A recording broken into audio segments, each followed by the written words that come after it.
Okay, last episode of the year. I'll just drop in that Friends theme. No, something's off. This is State of the Log. We gotta go classic. But where did I put that? Ah, there it is.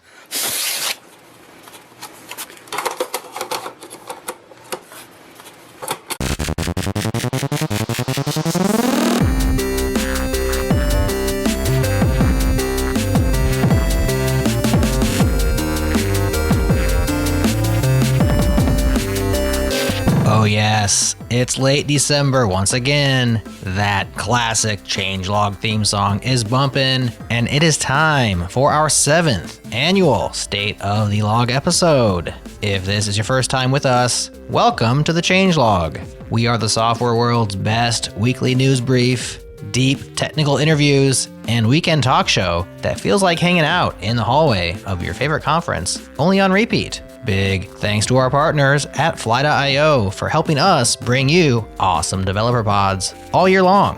You know we love Fly, the public cloud built for developers who ship. Give it a try at Fly.io. Okay, let's do it. What's up, nerds? I'm here with Kurt Mackey, co-founder and CEO of Fly. You know we love Fly. So, Kurt, I want to talk to you about the magic of the cloud. You have thoughts on this, right? Right. I think it's valuable to understand the magic behind a cloud because you can build better features for users, basically, if you understand that. You can do a lot of stuff, particularly now that people are doing LLM stuff, but you can do a lot of stuff if you get that and can be creative with it. So when you say clouds aren't magic because you're building a public cloud for developers and you go on to explain exactly how it works, what does that mean to you?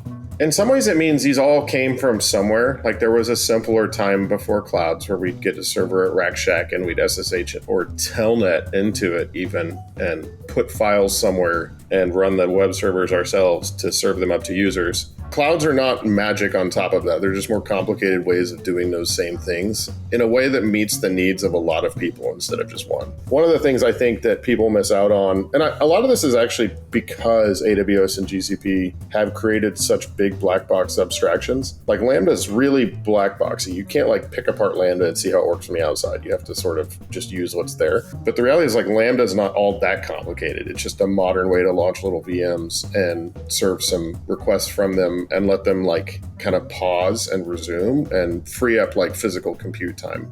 The interesting thing about understanding how clouds work is it lets you build kind of features for your users you never would expect it. And our canonical version of this for us is that like when we looked at how we wanted to isolate user code, we decided to just expose this machines concept, which is a much lower level abstraction in Lambda that you could use to build Lambda on top of. And what machines are is just these VMs that are designed to start really fast, or designed to stop and then restart really fast, or designed to suspend sort of like your laptop does when it closes and resume really fast when you tell them to. And what we found is that giving people those primitives actually, there's like new apps being built that couldn't be built before, specifically because we went so low level and made such a minimal abstraction on top of generally like Linux kernel features. A lot of our platform is actually just exposing a nice UX around Linux kernel features, which I think is kind of interesting. But like you still need to understand what they're doing to get the most use out of them.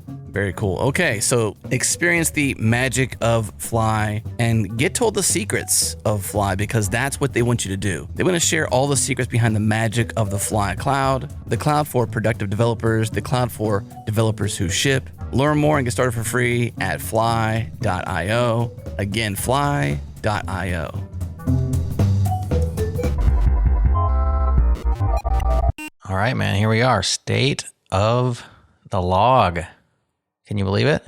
I can't believe it. You know, I listened to last year's in prep for this one. You did? Yeah, I went to sleep to that last night. You might be more prepared than I am then, because I did not. I wouldn't call that prepared, really. At first glance, as a consumer of podcasts, I looked at the chapter list, and it was like voicemail, reaction to voicemail, voicemail, reaction to voicemail. So like right. The chapters weren't really indicative of the content. That was okay. So it was a different vibe, but then also audibly a very different vibe. We did something different last year, you know, and we're going to carry it through this year too. So right. We appreciate that. Well, we did some things different. We did other things the same. Listener voicemails. Yeah. reactions to listener voicemails. That's been a thing for a few years now. And then picking our favorites, as we've always done that. Only we're going to hold off our favorites to the end. Now, I'm just going to foreshadow a little bit. I'm going to say this. I think you're going to like this. Okay. I'm going to do something unprecedented Oh, gosh. when we get to our picks. Okay? You're going to have a list, an actual list that's longer than mine? This has never happened before, and it may never happen again. Okay. So there's a little bit of a teaser. One thing I thought would be cool, I'm not sure I like that, honestly. a little mini game. Oh. Because our listeners are all going to pick their favorite episodes on their voicemails. And the question, and of course you have some prepared. How many did you pick? Just give me a number. What'd you bring? Of favorite episodes? Yeah. 15. Okay, 15. I'm joking because last year I said 11, and because I just listened back, I laughed at myself because you said, how many do you have? And I was like, dramatic pause. Right. 11. And it was a lot. 11's a lot. Yeah. So I was like, I got to trump that number, 15. So 15. All right. So in honesty, I have 5 favorites, 4 honorable mentions, and then I picked my favorite titles. I have, of that list, 6 best titles. So here's the mini game. How many of our favorites are going to cross over with listener favorites? Meaning, if we were to scratch out our favorites each time they were mentioned by somebody else first, how many do you think we'll have at the end? How many unique to you and or me? Do your own. I'll do my own. I have 5 favorites and 4 honorable mentions. This number that we choose is a secret too. We're going to reveal it later. No, we're going to reveal it right now. It's a mini game. We're going to guess, and then we'll see if we're right. Okay. I will say all of them. All of them. So Yeah. you have how many? I'm going 100%. 100% crossover or 100% unique? Truth be told, I'm still making my list. Okay. Truth be told, I'm still making my list. So you're not prepared at all. Okay. So we can't play this game because your list changes throughout the show. Is that what's happening? That's true. I can cheat. Okay. I can cheat. The problem is there's just so many good ones. So I started making a list and I was like, okay, that was a good one. Okay, that was a good one. Okay, that was a good one. Right. And I just had a really hard time making an actual list this year because there's a lot of good stuff. All right. Well, mini game canceled because your list changes throughout the show. Fair enough. There were a lot. And in fact, I did a sequel query. I think we have 101 episodes to pick from between interviews and friends. Yes. So, I mean, it's tough to pick 5 out of 101 or even 15. But let's get into it, shall we? Let's do it. All right. Listener voicemails. Thank you so much to our listeners. We have the coolest community. Even BMC just this morning was saying, let me see if I can quote BMC. Break massive cylinder. I was thanking BMC for making all these remixes and telling them it makes this episode extra special for us and our listeners. And BMC said, I really like it. You got a whole community thing going on, which is kind of how BMC types. And that's true. We have a cool community thing going on, and we appreciate that. It makes not just this episode awesome, but really what we do awesome. So thank you to everybody who called in. We have 12 voicemails, same as last year.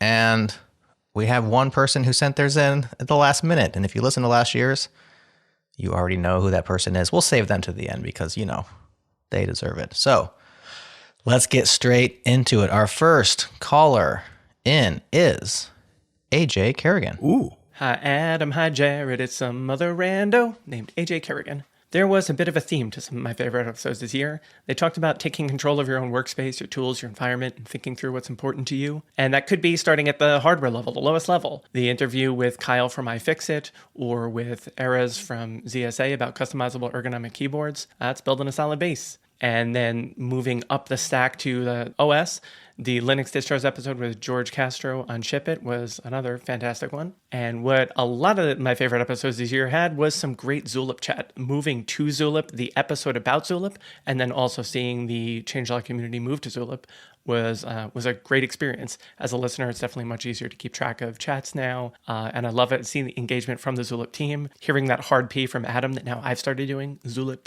So thanks for another great year. I got a remix last year, so please do not bother including me this year. I just wanted to get some voice out to you all and say, well done. Appreciate what you're doing. I like being a Changelog Plus subscriber, and I don't see that changing. And I'll see you all in Zulip going forward. Thanks. Zulip. Good job, AJ. I like that. Oh, man. Zulip for the win. Zulip for the win. For the win. Remixes for the win. So we appreciate you saying don't remix this, but we don't take orders around here, AJ, and we do what we want. It's like saying when you edit that out, you're going to leave it in. Yeah, exactly. It's like Matt Ryer saying edit that out.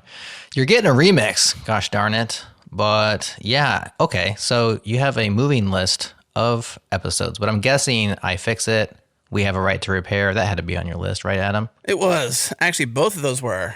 Open source threaded chat, team chat was on my list. Yeah. So far, 100% of AJ's picks are at least your pick. I also had one of those, so we may not have anything left at the end. And if you know the reference, Adam, some other rando, AJ was referencing our secondary theme song, our alt theme song, which is called Your Favorite Ever Show. Yes. And BMC took that reference and ran with it. Here is AJ Kerrigan's BMC remix. Finally, it's time for Changelog and Friends with Adam and Jay. I don't like that theme, and I don't see that changing, so I gotta fix it, starting at the lowest level. That's building a solid base. Adam and Jared, it's some other rando. Rando. This is how we party. Another fantastic remix by AJ Kerrigan. So dope. Oh, and the late, is that a Vuvuzela? The late siren. Having heard that remix, I have to say that I have purposefully, behind the scenes, not listened to any of these. So that I can have, in the moment, I know you have, and I thank you for doing all the prep of this, all that behind the scenes love, care, attention, so that I don't have to burst the bubble for myself. I can live in the moment in this podcast. So I appreciate that. That's right. You sit back, relax, and enjoy. Yes. As Breakmaster Cylinder and I toiled over these, although I did very little work, just criticism as we went and handing off of files and stuff like that. You had to create a type form. You had to promote it here and there. You had to talk to people in Zulip. Oh, that's true. That's so You're much right. extra work involved. Okay. I mean, it is work, though. It's the nurturing process of the things. Yes. All right. Thanks, AJ. That is awesome. Next listener, somebody new. Lots of familiar voices and names, but we have a new listener here calling in. Erno. Now, you mentioned the type form. I do ask for pronunciation help. And this fella's name is, I believe, Erno, but his last name is Voutilainen. Voutilainen? Voutilainen? I don't know how to say it. And under the pronunciation help, he wrote E as in enter. But I'm fine with any pronunciation. So he gave us help on the first name, Erno. Well, come on, man. I can't pronounce Voutilainen. Let's hear from Erno. Dear Adam and Jared, greetings from all the way from Finland, the land of the happiest people on planet, as you might know. Just to clear the myth up front, I think the reason for our happiness is just the fact that everyone must be listening to the changelog, obviously. Or maybe it's just me and I'm weird, but honestly and sincerely, I love what you do. I've been listening for a few years already. So I decided it's about time to give you a personal hello and some cheers. And what was the kicker for me to reach out was the very first episode of the year, where you dropped in the new beats. Honestly, I was shocked and I almost had to cry. They were so good, as Adam likes to put it. So gold. So back then in January, I also decided to see if the famous recency bias is a thing, what Jared wondered on the last state of the log. And my conclusion for the year is that if it is recency bias, I'm also susceptible to it. Or you by chance happen to put out the best content towards the end of the year. So who knows? So a few highlights for me this year, in addition to the beats, were the reappearance of Cameron Say on Changelog and Friends, episode 36. By the way, I love the Changelog and Friends format. Please keep them coming. Then we got Matt Ryer, Sing It If You Know It, a modern classic. Almost choked on my coffee while listening to that for the first time. And finally, 2 tickets for departure, Changelog Interviews 618. So thanks to you, I'm now a happy Departure Mono user on my terminal, and I'm loving it. And I could, of course, include all the Kaizen episodes, the never-ending TypeScript arm wrestles between Jared and Nick, all of Adam's home labbing goodness, the Dan Tans, and well, you get the point. So thank you so much for what you do. You have indeed befriended me, and I'm here to stay. Happy holiday season to you all, and all the success on those pipe dreams for 2025. Thank you, Erno. Wow. Dan Tan, that's like a deep cut now. I was going to say that. My gosh. I was being quiet. I was going to come in right away and just say there was so many deep cuts there. Yeah. Really there were. From Dan 10 to the home lab stuff to just all the details, man. That's cool. And some good picks as well. Cameron Say's return to the pod. So many good picks. 2 tickets for Departure. We have a Departure mono convert. I'm not using mono in my terminal. I tried it. And I've determined, maybe I shared this already, I determined that I don't like pixel fonts at the terminal level. I like it in the editor more, but for something about it in the terminal, it just looks a little too pixelated. So I'm over here on JetBrains mono at this point. But that conversation actually got me to reevaluate my monospace font of choices, and codingfont.com, which I put in news, and we were all playing with it. A lot of people chatting in Zulip were playing with that website. Very cool. It's like not a hot or not, but what's the hot or not? Like a Royal Rumble of fonts, where you put 2 fonts against each other, and then it swaps in another one, and you just keep picking the Pepsi challenge, so to speak. Yeah. And you can determine without knowing the names of the fonts and the stories which one you actually like the best. And that one landed me on JetBrains mono. But I don't think, it's not comprehensive, like Departure mono is not on there, for instance, or at least it didn't come up in mine. Anyways, should we hear Erno's remix? I would like to. Dear Adam and Jared, greetings from Finland, the land of the happiest people on planet. As you might know, the reason for our happiness is just the fact that everyone was listening to the new beats, obviously. They were so good. So good. Sing it if you know it.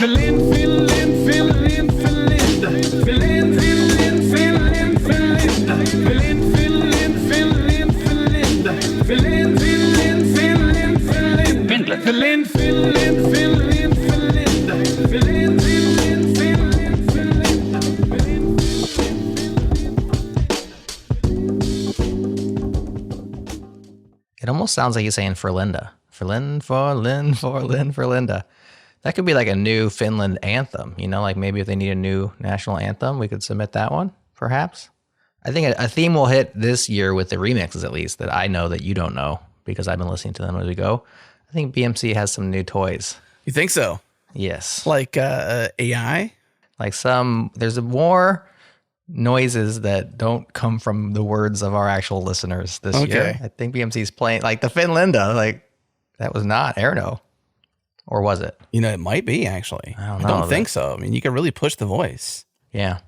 Maybe just taking Erno's voice and then just like really stretching it and then harmonics, timing. Yeah, maybe. It's possible. We'll have to see. We'll have to get Break Master Cylinder on the pod in the new year. That's easy. And discuss some stuff, because that's what we did last year. Well, we'll probably have a new album next year, so there's breaking news. We have been working on our 4th. You call it a studio album when the studio is Breakmaster Cylinder's studio by himself? I don't know. It's a new studio album, our 4th Changelog Beats, and it'll be coming out next year. So, teaser. And we'll certainly get BMC on after that one drops, right? Mm-hmm. All right, listener voicemail number 3. This is Don Mackinnon. Hey, Jared, Adam, and everyone at Changelog. My favorite episode of 2024 was the Changelog and Friends episode from Chef to System Initiative. I've been following Adam Jacob on social media for a while, and he's always a great guest. So it was interesting to hear more about his career journey that led him to where he is now with his new company. And I did have to go back and watch Any Given Sunday after hearing that episode. I'd never seen it before. I also got a kick out of the Rails is Having a Moment Again episode. A lot of times I disagree with DHH, but regardless, he is always entertaining to listen to. Thank you for all the work you guys do on the podcast. It's one of my favorites. See? These are all on my list, Jared.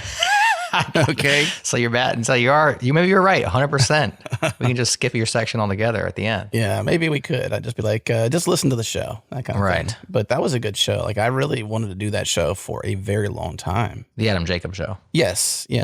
Every time we had Adam on the podcast, I found myself biting my tongue to go into those depths, Yeah. because it wasn't the point of the show. But I had curiosities. And I figured, well, I'll just be patient because eventually we'll get that time. I guess the only sad thing is that it ended up on Changelog and Friends and was more Right. of an interview. So I kind It of was. broke the system. Yeah, you even called it a different kind of Friends episode at the opener. I'm like, the kind of a Friends episode that's actually an interview?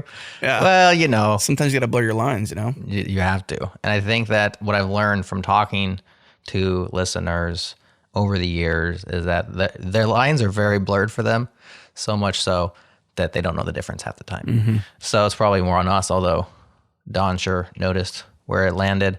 I liked that episode a lot too. Obviously, I wasn't there, so I got to listen to it as a listener would, and I just loved some of the stories that came out, especially around the high school dropout move, the loophole, and some of the stuff early on in his career were fascinating to me. So good choice. And of course, DHH always delivers.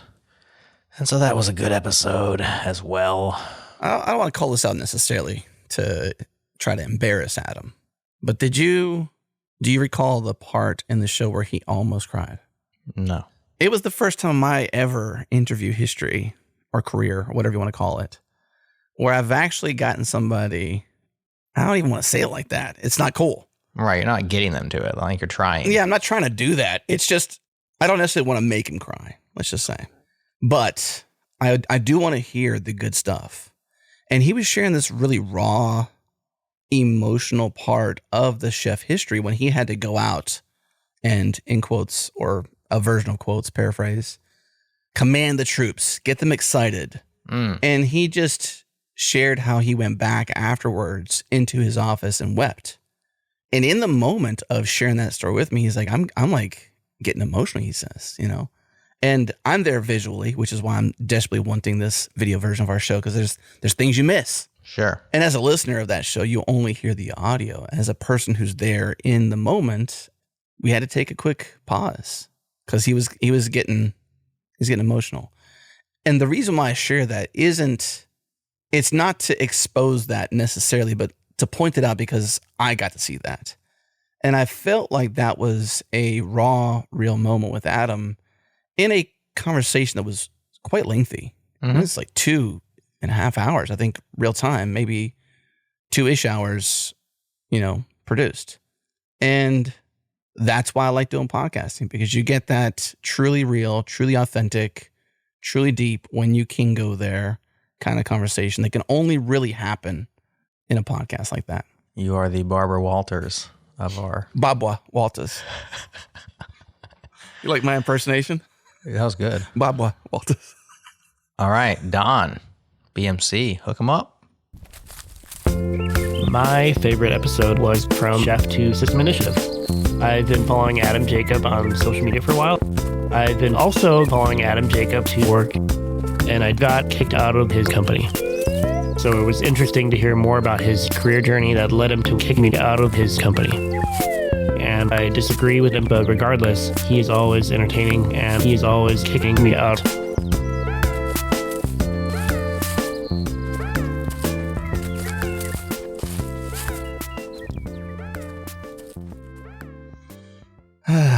The goodness that Breakmaster brings is just so good, right? I love the little, is that like a cop cherry sound? Like the cops are there, like, whoop. That's what I figured when he gets kicked out of his company. Like he calls the police on him, Oh, yeah. It's, I don't think it's that. I think it's that whistle, when you pull it out, it Right. elongates the sound. And when you push it in, it might be the same thing that we're talking about, but. Right. I wasn't saying it's actually that sound. I was saying like that's what it's reminiscent of. I'm wondering if Yeah. BMC was trying to imply that Don Mackinnon actually had to be arrested at System Initiative headquarters. It's quite possible, honestly.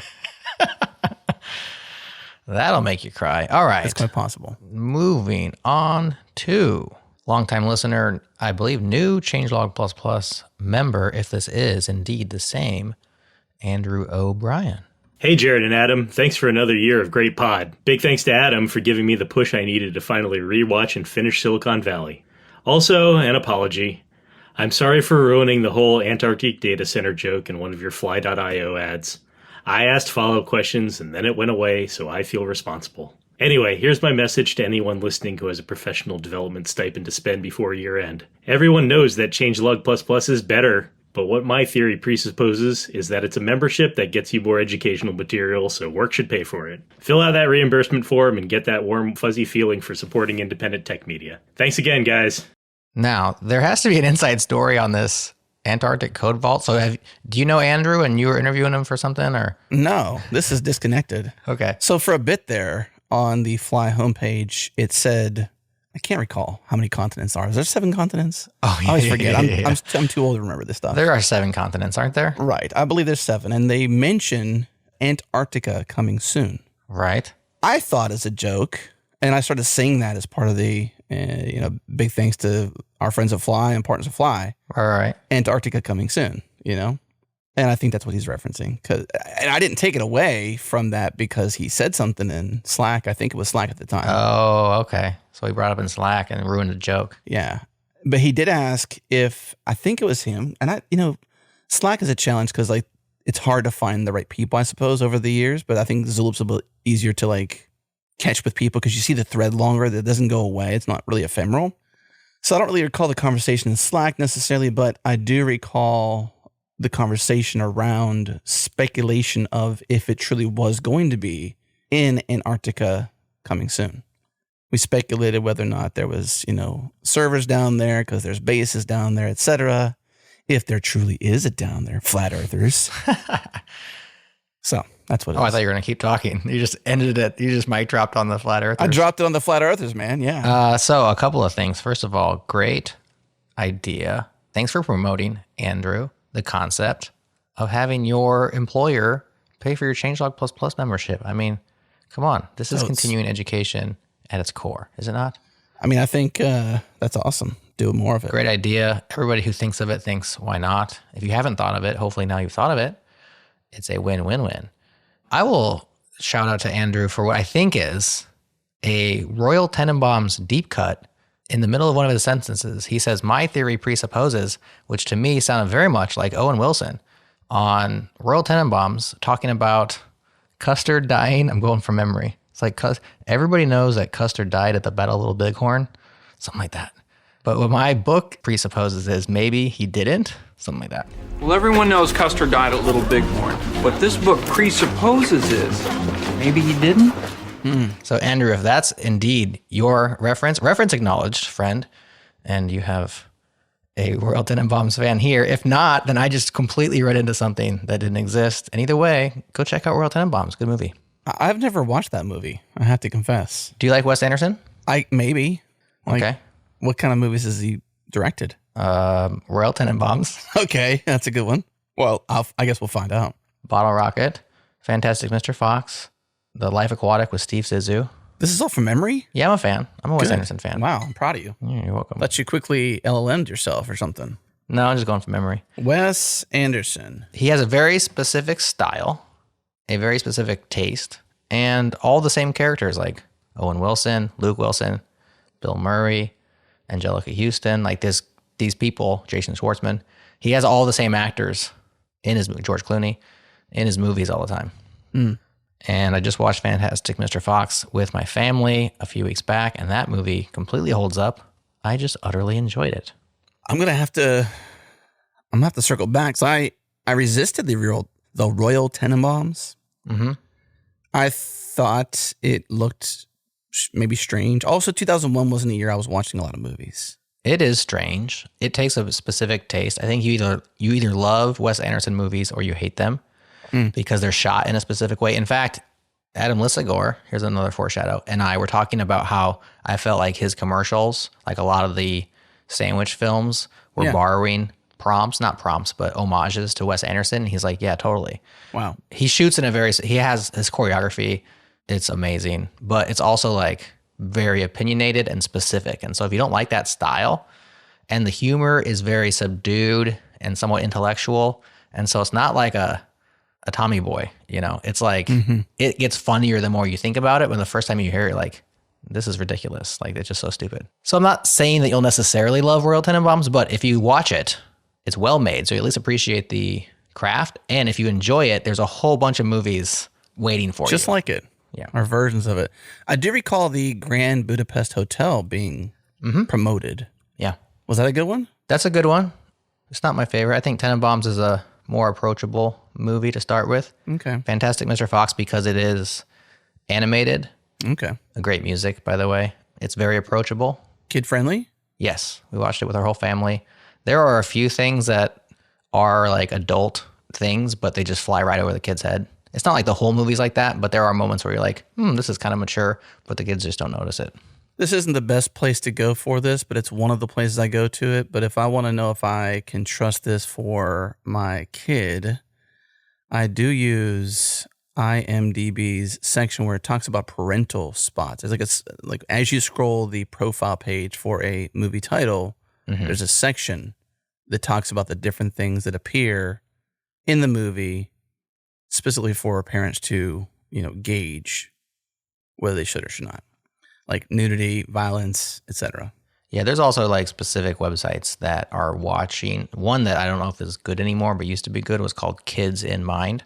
And they actually watch and review movies with kids in mind. And they will tell you almost to an extreme level where they're like every single thing that happens that might be something you might want to know about prior to the kids watching it.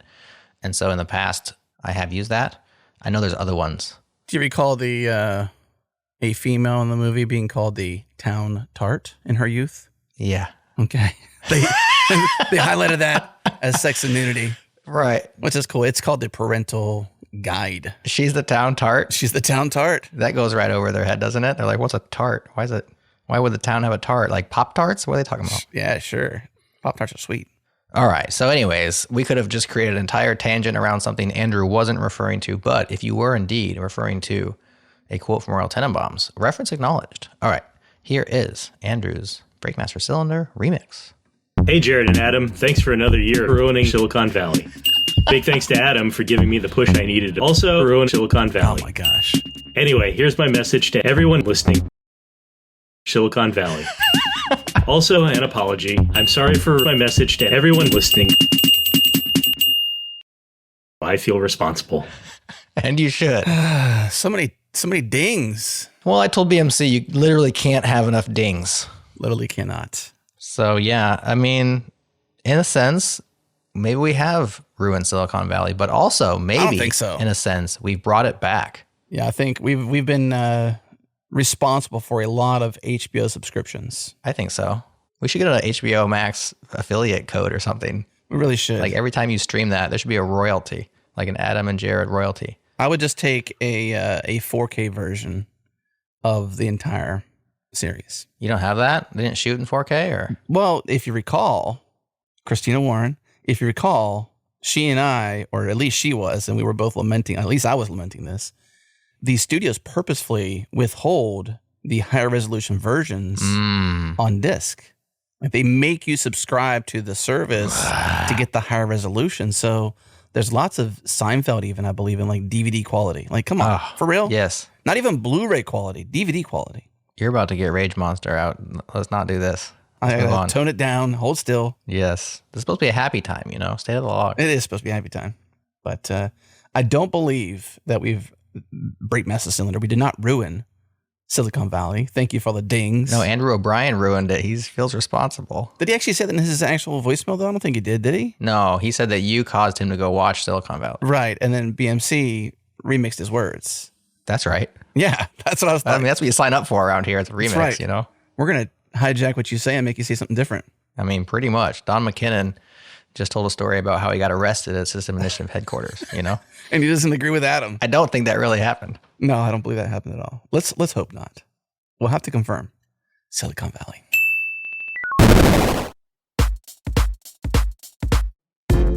Well, friends, this is the last chance you have to get the 8 Sleep Pod 4 Ultra in your hands, in your bedroom. before Christmas. Go to 8sleep.com/changelog and use the code changelog if you need to get $350 off your very own Pod 4 Ultra. I've never had better sleep. I love this thing. I sleep on it every single night. My wife and I, we absolutely love what it does for our sleep. So what exactly is the Pod? Imagine a high-tech mattress cover that you can easily add to any bed.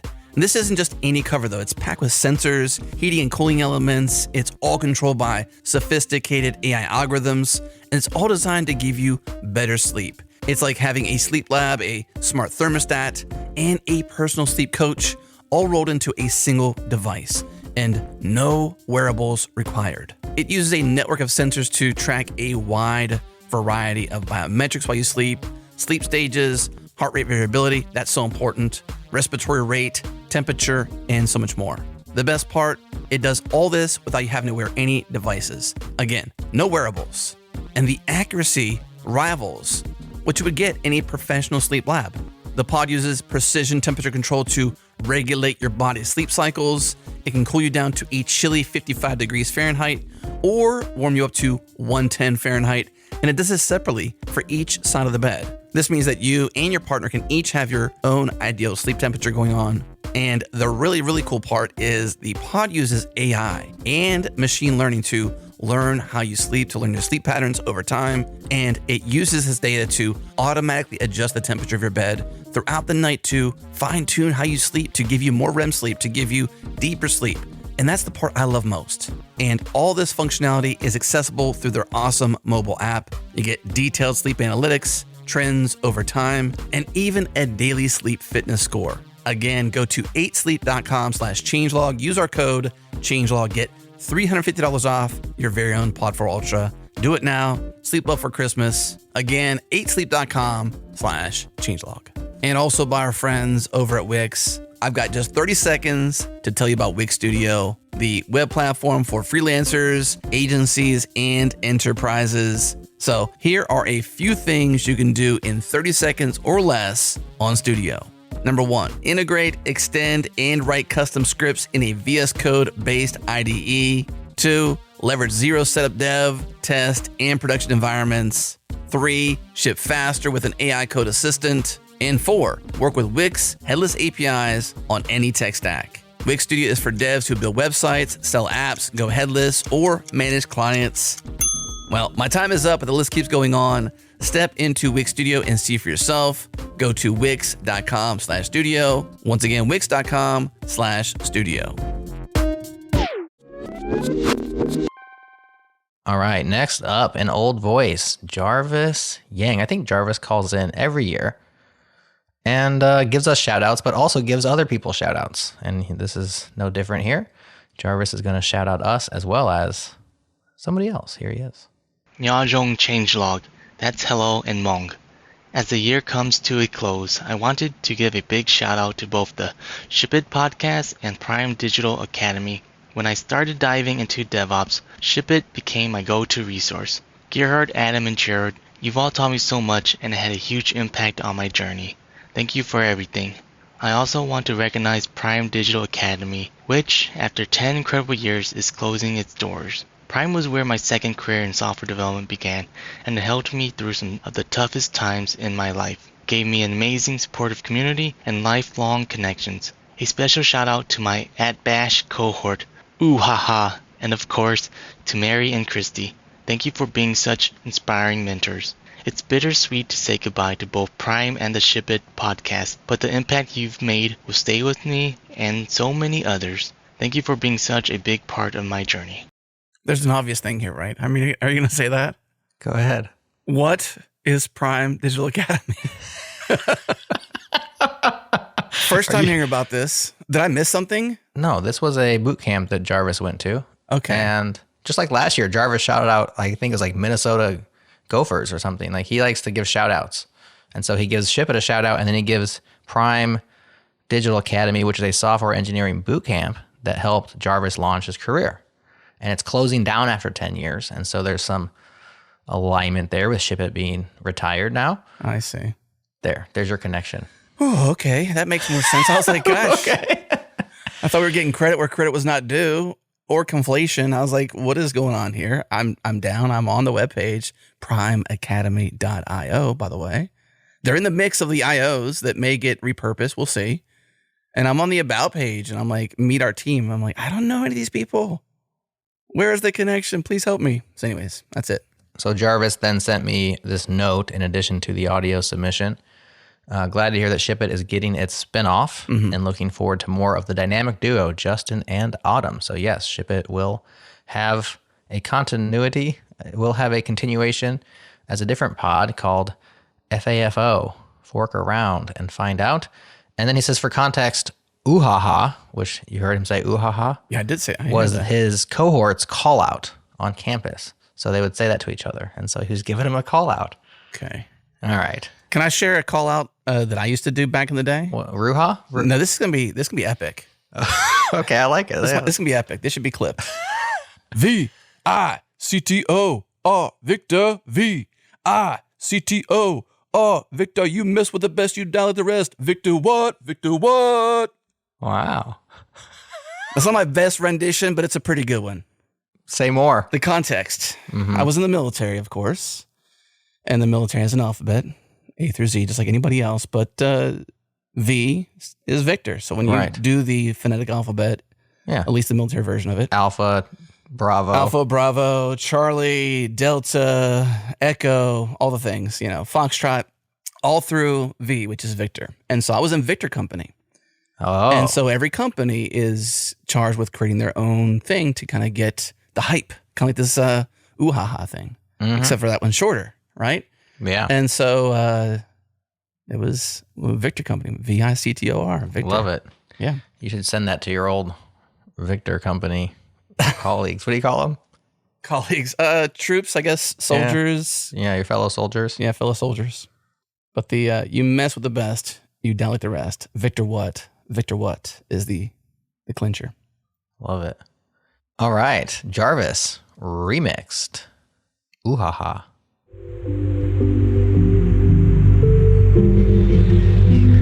The year comes to a close. It had a huge impact on my journey. The toughest times in my life. Me and Mason's sport community. Lifelong connection. And such inspiring mentors. Bittersweet to say goodbye.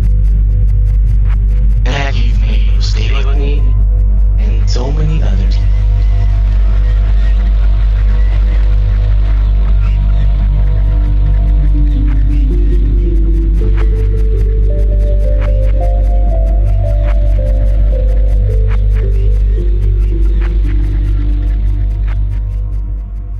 There you go. I don't know about you, but I've got my scalp massager out, and I'm thoroughly relaxed. I was going to say, it reminds me of like, you're about to get hypnotized. And they're like, you are floating off into sleep. Yes. There are no problems in your life. You are weightless as you float on a cloud. Yeah. Well, even BMC has a softer side. Yeah. And I so dig does it. Jarvis. Yeah. I dig it. All right. We move onward and upward. Here's Brett Cannon. Hi, Adam and Jared. Congratulations again on another banger of a year for the changelog. For my highlights of 2024, they kind of break down into themes. Probably the first theme was hardware, episode 608 for interviews with building customizable ergonomic keyboards with Everett Zuckerman of ZSA. I thought that was really cool to hear their ethos and approach to making keyboards that last and can last for a long time. Interviews, episode number 592 from Sun to Oxide with Brian Candrell was great just for the stories alone, also with what Oxide is trying to do with hardware. And then finally for hardware was interviews, episode number 582. We have a right to repair with Kyle Waynes. I'll also say that's the most expensive episode for me personally because it led to me buying an iFixit repair kit, and it has actually been very helpful. So thank you, Adam, for that recommendation. The next theme is languages. No shot coming from me. Interviews, episode number 611, Free Threaded Python with my friends Pablo and Wukash from the Core.py podcast. Was obviously a lot of fun to hear someone else interview them for a change. And then also Changelog and Fred's episode number 28, gradually typing Elixir, was kind of cool to hear Jose talk about how Elixir is trying to bring in typing after having seen how Python tried to pull it off. The third theme was operating systems. Actually, in Ship It, episode number 122 with Linux distros with Jorge Castro, it was kind of cool to hear how Universal Blue is trying to use containers to make operating systems a bit easier to work with from a Linux perspective. And then it was great to hear Let's Talk FreeBSD finally from Changelog Interviews number 574 with Alan Jude, because FreeBSD I don't think gets enough play in the world. Theme number 4 was apps with Changelog and Friends episode 35 with the Oban Pros. It was cool to hear Shannon Parker Silbert talk about how they make Oban Pro work as a business. And also, personally, it was kind of a fun episode because it was the first time I was out with an extended walk with my son by myself and trying to keep him calm with mom not around. And then there was also Why We Need Ladybird, Changelog Interviews number 604, and with Andreas Kling and Chris Winstrath, and how trying to make a browser is extremely hard. And then finally, the fifth theme is people, and that was from Changelog Interviews, episode number 595, with Kelsey Hightower, talking retired but not tired, and just hearing Kelsey seemingly having a great time, no longer being constrained by the corporate world and getting to do what he truly wants to do.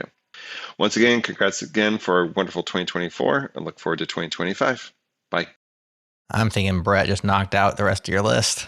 Well, I was pumping my fist on several of them, but I have to say that I'm not batting 1,000 now. It's a shame. There was 2 or several that were not on my list, and I'm sad now. Well, he did pick 10 episodes, so I mean, he's rivaling you in quantity. Yes, true. Can we talk about BSD, or at least free BSD? Can we, or did we, or what? Can we briefly? Sure. So I got excited about that afterwards, and I share Brett's excitement too, but then I got sad because it seems like FreeBSD is just not getting the love because it's not the way I suppose Linux is, and there's the lack of support for certain things, and it's hard. It's just hard to use. And so I think it has such good pure intentions, but it doesn't get the same love that Linux proper gets.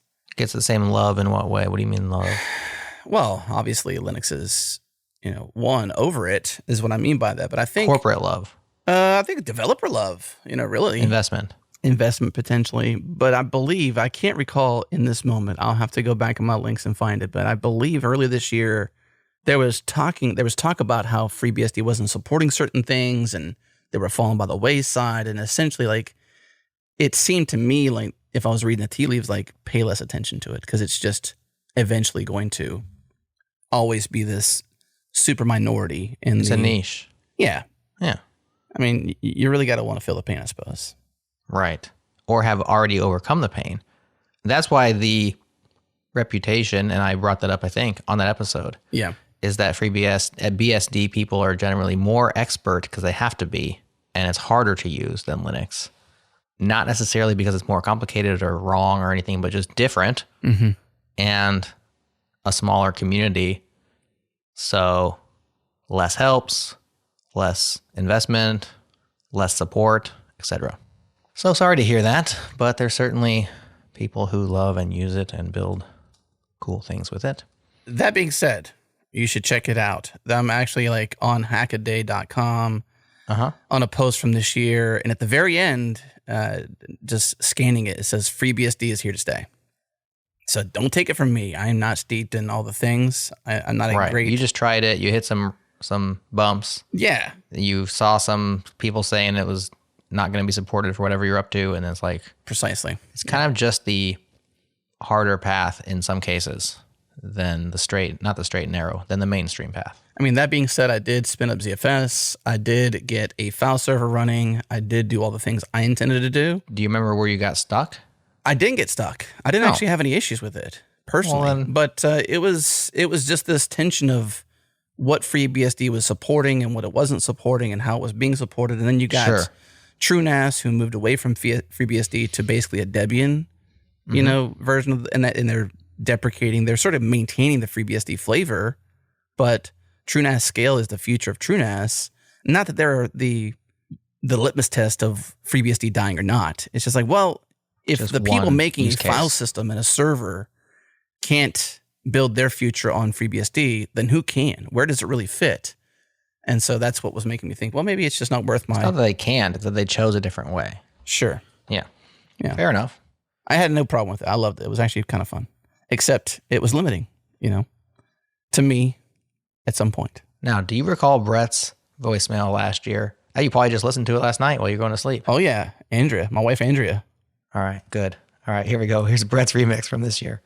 Hi, Adam and Jared. Congratulations again on another banger of a year for Changelog. For my highlights of 2024, break down the themes. Probably the first theme was hardware. Episode 608 for interviews with building customizable ergonomic keyboards with Evan Zuckerman of CSA. I thought that was really cool to hear their ethos and approach to making keyboards that last and can last for a long time. Interviews episode number 5592 from Sun to Oxide with Brian Kendrill was great just for the stories alone, also with what Oxide is trying to do with hardware. I'll also say I really enjoyed episode 558 with my wife Andrea. Wanna give a shout out to my wife Andrea. Gotta give a shout out to my wife Andrea. Oh man, so good. Where else would you get that kind of goodness in life? I'm telling you. I mean, you put your spoon in to that cup and you're coming out with goodness, okay? Mm-hmm. Yum, yum, yum. Okay, so I'm digging what Breakmaster's doing on the voices stuff. That's pretty cool. I want more of that in our life. Right. I feel like these are proving grounds for future coolness. I was also thinking not this voicemail remix, but the one prior. It'd be kind of cool to also release a companion podcast that's just the voicemails as chapters, just like we did with the album. I don't know if that would fit or not, but I'm just thinking like that's a condensed version. Just listen to them all in continuity. It's like, there you go. Boom. Yeah, especially if we can't sleep at night. You and I could listen to people call us and leave us That's right. Say nice things about us. I mean, I feel bad about my life. Let me listen to this show. They love us. People like us. They really like us. That was a good one, Brett. I like that one a lot. Brett, thanks for liking so many of our episodes. I mean, I give it a hard time because you picked 10. At least they were from this year. That's also a callback. And the fact that you like so many of our shows is kind of amazing, isn't it? I mean, I appreciate that. Well, one in particular, if you don't mind. Go ahead. Pick one. Get into it. Changelog Interviews, episode 592, From Sun to Oxide. Epic. I thought he would pee himself during the podcast. You thought Brian Cantrell was going to pee himself? I thought Brian would... Well, he drank like 3 Diet Cokes or something like that, like during the podcast. When you say epic, you mean it literally in terms of length? Oh, yeah, it was long. I think it was as long as I could maybe have ever gone. Probably our longest episode. I think so, honestly. That wasn't sometimes when we do anthologies, they get long, but single conversation. Yeah, let me just for... Oh, I could sort by duration pretty easily. I do have 153 minutes. That's 2 hours... 33 minutes. I do happen to have our database available to me. Okay. And I can sort by length. Query it for exactly. We have audio duration as a field. Mm-hmm. And I will say order by audio duration. Okay, so in terms of audio duration, if we take out the anthologies, which was Adam's brilliant idea, I hadn't thought of it, and limit it to this year, the longest episode was From Sun to Oxide with Brian Cantrell. So yes, the longest episode of the year, except for Microsoft is All In on AI Part 2, which had 3 interviews on it. Now that's this year. Should I pull out this year and just see of all time? Let's see of all time now. Boom. 708 rows. This is from Interviews and Friends, all time. And the longest episode of all time is From Sun to Oxide with Brian Cantrell. Mm-hmm. So there you go. Confirmed. Yeah, I thought he was going to burst. And the second longest that's not an anthology is From Chef to System Initiative, which we already covered. So right. These deep dives, expect more like this, I think, next year. Adam going deep, one-on-one. So deep. It's like Founders Talk on the changelog. It's beautiful. It is beautiful. Some would say it's better. Especially when the ads are removed. Because it is even shorter. Because it's long enough. Okay. Yes, truth. Moving on to our next voicemail. This is Nabeel Sulieman. Hello, Adam and Jared. Congratulations on another great year. Really, so many of the episodes on the changelog are amazing, but really ones that have stuck out to me, especially just looking through the list of episodes this year. Really, anything with Kelsey Hightower and or the Oxide folks have just been great episodes, and I've really enjoyed them. I also really liked the Moneyball episode. It was just a nice exploration of entrepreneurship in software that doesn't necessarily have to be like a rocket ship startup. Other episodes, the Bobiverse books, and the talk about that, I listened to those books this year and really enjoyed them all. I'm kind of sad I listened to them a little too fast and finished them all in about a week. The ergonomic keyboards episode was great. The Right to Repair episode was really great. And I think there were several episodes on home lab things, and I really like those too.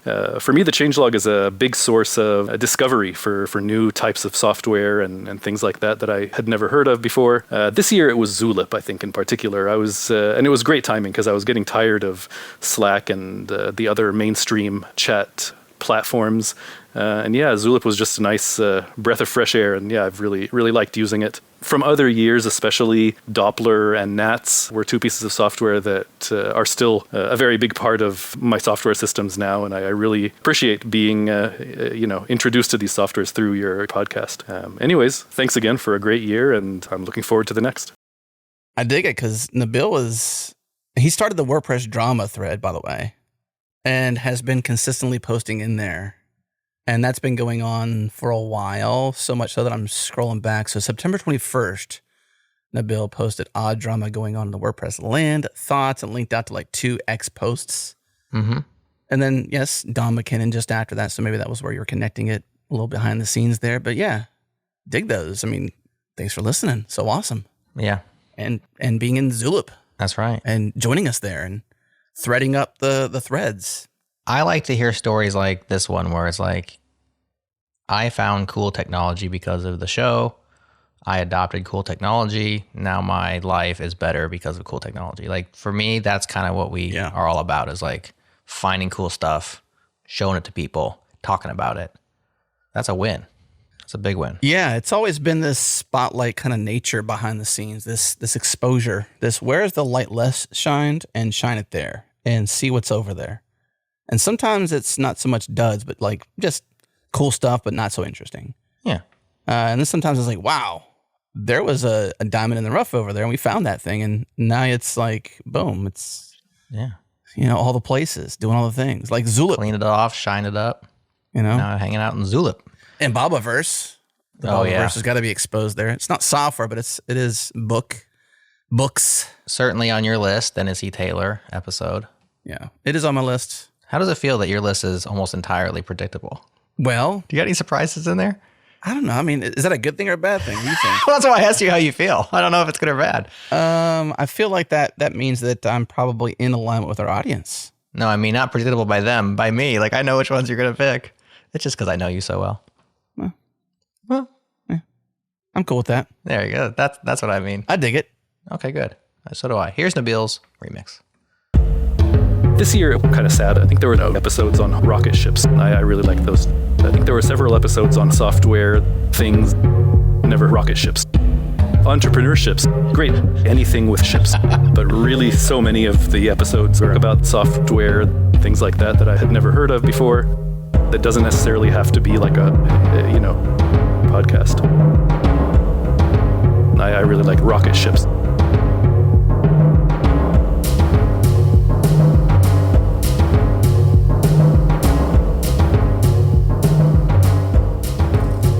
Got some Donkey Kong vibes. I was just going to say that. Yeah. Donkey Kong, yep. The other vibe I get is Rain Man. Didn't that kind of have like Rain Man vibes? I just really like rocket ships, just the way he remixed it. Yes. The obsession with a specific thing. Tropical Freeze. We need a new version of Tropical Freeze. Hey, I'm down. I mean, I am no. DK for life. I am 100% down. Yeah. For some more DK. All day. All day. DK all day, man. That's what I always say. So I've been listening to some synthwave remixes of, I guess, gamey soundtracks remixed, like synthwave style, and Donkey Kong Country, etc. translates very well. Retro Kid on YouTube, check them out. Amazing. Yeah, code to those beats. Nice. And I've archived them to my Plex, by the way. Did you try out Archive Box? No, I have a Plex, so I've just been Plexing it. But the principles of our archive box have crept into my life. Right, but you had mentioned that maybe you were working too hard and this might be easier, but you already have it solved, so it just... Yeah, I already have the software and already have an uptime guarantee on it and etc. So yeah, I'm just plexing it essentially. I'm just moving it into my music category in Plex, and I go to RetroKid and I push play and all the albums just queue up and I work. Sweet. And there's a good Zelda track in there, so you would be... Bring it. Yeah, you'd love it. I'm currently playing the new Zelda, Echoes of Wisdom, where you get to play as Zelda herself. My little daughters love it, and we are playing it right now. It's a classic Zelda, exactly what you'd expect. So far, we're about 45 minutes in, so I can't review it entirely, but so far, so good. Who's this? It's our old friend, Lars Wikman. Hi, this is Lars Wikman, a longtime listener, occasional guest. I recently did my Pocket Casts Wrapped type of deal, and 3 of my top 4 most frequently listened podcasts had the same theme, as in visual theme, as in dark with neon green colors. And to most people, maybe the Changelog does not have that. For Changelog++ members, it does. And of course, it's better. But yeah, the other ones are Acquired and Oxide and Friends. And you've done the Oxide and Friends crossover, and I appreciate it greatly. So Acquired crossover next? Maybe. That'd be cool. And aside from that, I really appreciated the episodes with Breakmaster Cylinder. I'm sorry. And since went to Bandcamp and picked up his back catalog for not that much money. And now I have a bunch of his hits, among others, Changelog Dance Party, burned out on minidisc, and I play them in my office. So that's what I'm up to. What do you think about that, Adam? Maybe getting Acquired in 25 on the show? I'm down. I'm on the .fm right now, Acquired.fm, checking it out. I've heard of the show. I haven't listened to too many of them. It's very popular. I haven't listened to it either, but people love it. I think they do a good job. I'm down. Crossover away. Let's do it. We'll see if they're down. You know, I'm seeing their About page, and it seems like they're maybe on a stage. Like, I think this next year, I don't want to call it a conference, but it'll be cool to do a live podcast. Like, sell tickets, do a live podcast. That'd be kind of cool. Mm-hmm. Have you seen this, where that's like the thing that podcasters are doing? I'm wondering could we sell 50 tickets maybe? I think we'd sell 50. In a city? I think if we went to like New York or San Francisco or... Yeah, or Austin. Austin even. Maybe Austin. Austin's kind of small, though. It's big small. Yeah, but it's tech big to a certain extent. Yeah. I suppose Elon's doing something And there. it's centrally located. Like, people will fly, maybe. True. Or drive. Well, I mean, it is my backyard, so I'm down. I mean, SF would be much easier, though. I just have less hope that we have a ton of listeners here. I think we have more based on our stats. I've shipped out some shirts and some other merch lately, and I'm telling you, Texas listens. Okay. All right. I'm wrong then. I love it. Not necessarily wrong. I'm just saying there are some people there. Anywho, yeah, that would be cool. I also think it's super rad that Losh is creating mini discs of BMC beats and stuff and listening to them on mini disc. I mean, analog. I mean, not literally analog, but like real life for the win. Real life for the win. Hardware, physical media for the win is what I meant to say. Yeah, physical media is cool. I don't know if I like physical media personally. I think it's cool, but like maybe not. Good take. Good take. It's cool, but maybe not. Y'all didn't see his face. He was struggling to figure out what to say, and he came up with a good take. Well, I was about to opine that I'm like, I'm just going to leave it. Good take. Oh, gosh. You should opine. At least a sentence. I like physical things. I, of course, also lived through the time period where I was digitizing all my things. I don't like to print, but I also kind of think printing's cool now. So it's like, what's old is new again. Mm-hmm. And I think that physical media has a tangibility to it that we desire. And so in that way, it is cool. Obviously, there's lots of drawbacks, like, you know, your dog eats it or something. My vehicle can't play it. It's useless to me in like the places I consume content. Well, how about a record player, like in your house? Do you think that would be cool? I would love a record player. So that's cool. I would go there. Yeah. Yeah, that's kind of what he's doing, it sounds like, with mini discs, you know? Okay, that's cool then. Okay, I'll take it back then. I need more context. Oh, I'm glad I opined. I'm down for that kind of thing. Like, I want a listening room, Jared. This is like intentional listening, I feel like, is what he's doing, Yes. which is very much what a record player is like. It's like, I'm going to listen to this now. Yeah, it's not like, oh, let's just queue up artists. Right. Let me just download this off YouTube and just throw it on my Plex and get to work. Now, this is like, let's sit down and enjoy some Breakmaster Cylinder beats. All right, Losh, remix him. Hi, this is Lars Wikman, a longtime listener, occasional guest. I really appreciated the episodes with Breakmaster Cylinder and went to Bandcamp and picked up his back catalog. And now I have a bunch of his hits for not that much money. I have, among others, and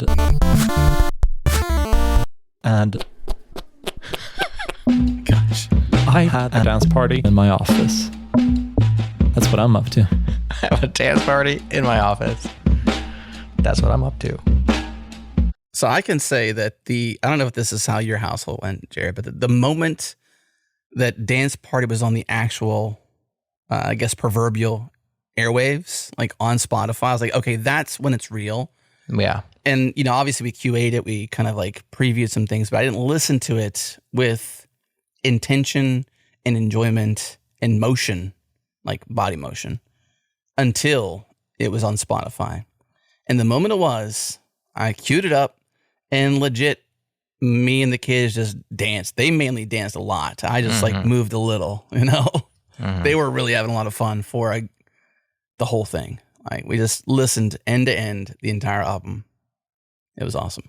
Yeah, it's just a cool thing to have that be real. I definitely got cooler in my kids' eyes when we had some actual beats like on Apple Music and Spotify, even though we were not the artist. We were just the curators of this music. Just a vessel. We're a vessel for which these things came. We were part of the creative process, but BMC does all the creation. The true creation. Yeah. And I will say that like that Dracula's Purse, like that sound just immediately triggers in a good way me and my kids. And it's just like, yeah, here we go. Yes. Which I think Dracula's Purse which is the first real track off of Next Level, the video game inspired one. I think that's our most listened to track on the proverbial airwaves. It's the most popular one now. It makes sense because the Castlevania soundtrack was just phenomenal. Yeah. And Dracula's Purse is obviously an homage to Dracula's Curse, which was the true music that came from the video game that literally everybody loves way more than Zelda. Ha! Just saying. Just saying. We could take a poll. I think you might lose that one. It would probably lose. It would. No offense. It's just not as popular. It's more of a cult classic. It's a dang shame. Hey, man. I love Castlevania. So you're not going to get me to disagree. Although the fact that you don't like Zelda. I do like Zelda. I just never got into it as much. Right. That's all. Fair enough. I identified more so with Castlevania. It just had different touch points, I suppose. It might have been the first NES game I'd like maybe bought, or like there was some connection to it where it was up there more than Zelda. And I also grew up poor, so I don't think I was able to afford Zelda for many years. I think I had to play my friends, and it was gold, so it was cool, like that. It had the gold cartridge, but it didn't cost any more than the other games. Yeah, it was super cool. I didn't have the bling to get the thing. I'm sorry. You had to settle for Castlevania. Yeah.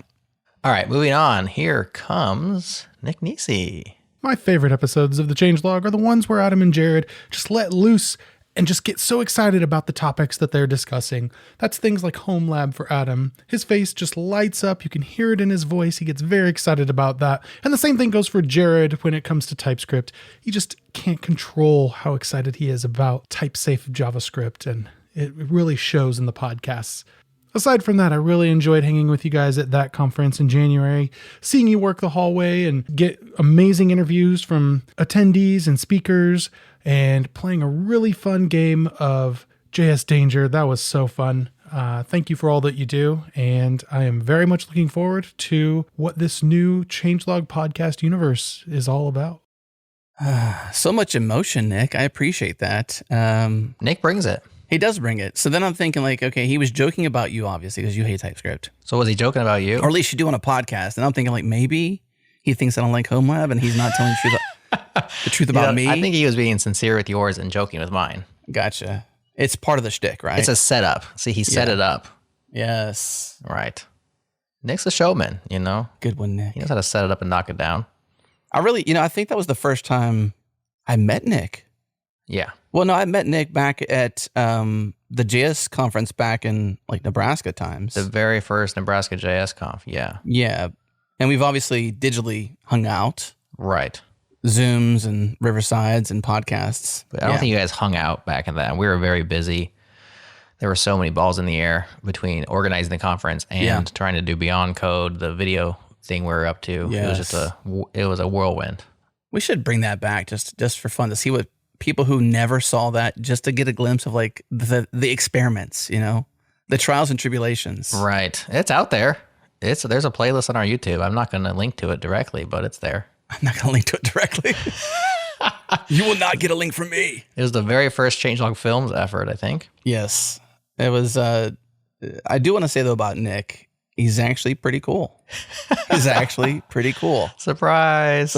Yeah. Except for the whole TypeScript thing. I just don't understand. Why? Why the love? Why the fanaticism? You know, well, there's some things you just can't know. It's like, TypeScript is kind of the Java of JavaScript. Nick would agree. And no one gets excited about Java. I mean, it's fine. It does its job. But like, what is there to get excited about and love and fanboy over TypeScript? Like types, static types. It's not exciting. Maybe you think it's better, but I don't know. Let's just listen to Nick's remix. Let me just say, it is not better. TypeScript, it's not better. Yeah. It's worse. Here we go. My favorite episodes of the Changelog are the ones where Adam and Jared just let loose and just get so excited about TypeScript. TypeScript, yeah. Just get so excited about the TypeScript. Jared's face just lights up. You can hear it in his voice. He gets very excited about the TypeScript. TypeScript. All right.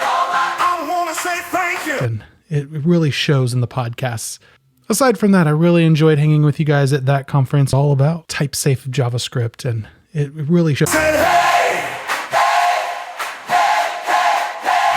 TypeScript saves another day.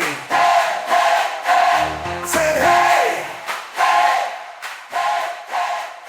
TypeScript saves another day. TypeScript saves another day. Another day. Maybe that's why, Jared. Maybe. I mean, I'm almost converted. You're right. Yeah, that was good preaching right there. Good preaching. Yeah. All right, next up, Rusty Nail. Hello there, listeners. My favorite moments of the year are: number 1, big thanks for remastering 10,000 hours of deliberate programming. That was my overall favorite episode for 2+ years that I've listened to the podcast, and I've been meaning to come back to that episode. However, I don't have to do that now that I re-listened it again in the main feed. Number 2, in the Go Time 332, the discussion of the founder mode led me to a conclusion that I've always had it on myself, but I didn't know how it was called. And during this summer, on one of the interviews, I was asked what made me an outlier among my peers and co-workers. And now I know what should have been the answer, which at the moment I did not. Now I am prepared for the next one. In the episode of 611 of Changelog, I was really excited to hear the voices of the core Python developer team.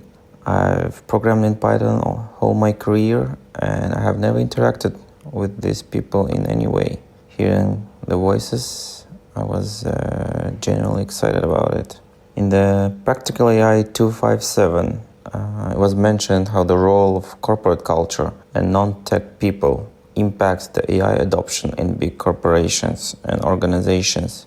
And that was an eye-opening moment for me, so I was really excited to hear that. Number 5, my absolute favorite episode of the year is when the Secret Service or police knocking on the door. I think it was episode 609 for not even hacking, but vulnerability reporting, and with a few of the jokes that went along with the story.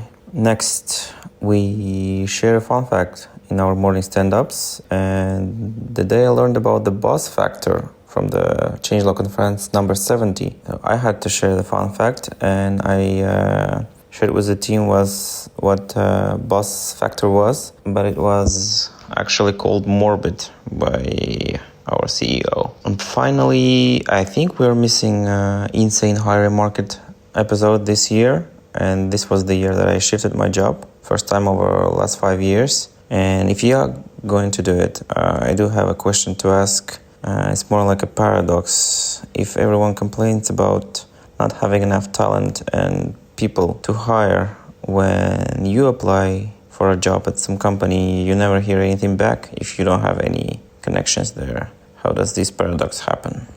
Good question. We did not do an insane hiring market with Kerrigan arose this fall. We normally did it every fall. Yeah, what's up with that? And I can't speak for you, Adam, but I just forgot about it this time. Oh, gosh. Did you forget about it, or? I would like to say that maybe the well has dried up on, maybe, I don't know, should we dip back into that hiring market? It seems like we should. It was enjoyed. I love Kerrigan. I love talking to him. Yeah, people like that. I think we should definitely get Kerrigan on the show. He does have his own podcast now, so that's a thing. But maybe, it could be a January thing. It doesn't have to be in the fall. It can be whenever we want it to be. So we could cue that up for Rusty. Let's do it. And ask that question. Yeah, I like doing it in the fall. It's a good end cap to the year because it's almost like, how do we get here and where are we going? Well, we dropped the ball in the fall, though. Yeah. So maybe we'll just wait till next fall. Maybe. Sometimes 2 years is the right amount of years. Sometimes. But I was pumping my fist on the best worst code base. Yes. That was a good one. I love that story. Yeah, great story. 10,000 Hours Remastered. That was actually, I liked how that worked out, actually. We had a gap, and we were thinking about what to do. And I was like, let's remaster an oldie, but a goodie. Mm-hmm. So I'm glad at least one person really enjoyed it. Mm-hmm. I think that it got re-listened to another 25-ish thousand times, maybe 21,000 times, at least based on the site stats. And the remaster version actually has some cool stuff. Chapters. So the first time we did it was pre-chapters, and now it has chapters. So, this listening experience might actually be slightly more enjoyable because you can jump around. Cue the music. My favorite numbers are the number 5. Genuinely excited about it. The number 2. Next is 7. But I think 5 plus 2 is actually 7, and that was an eye-opening moment for me. Now you know the answer. And finally, we're missing my absolute favorite number is 3.1 or 1 5 9 2 6 5 5 9 7 9 3 2 3 3 4 6 6 4 3 3 8 3 2 7 9 5 0 2 8 8 4 1 9 7 1 6 9 3 9 9 3. Oh my gosh. I don't know if this was it or not. I was thinking maybe those numbers at the end might have been like 4, 8, 15, 16, 23, 42, which is Lost. from the TV show Lost. That would have been cool. That would have been been a cool. good tie-in. Still good, though. Still good. Yeah, that was fun. He would have had to say the numbers to get that to do that. But yeah, that'd be hard. You have to have specific numbers that maybe Rusty didn't say. yeah. When I said cue the music, I was thinking the song Jump Around, though.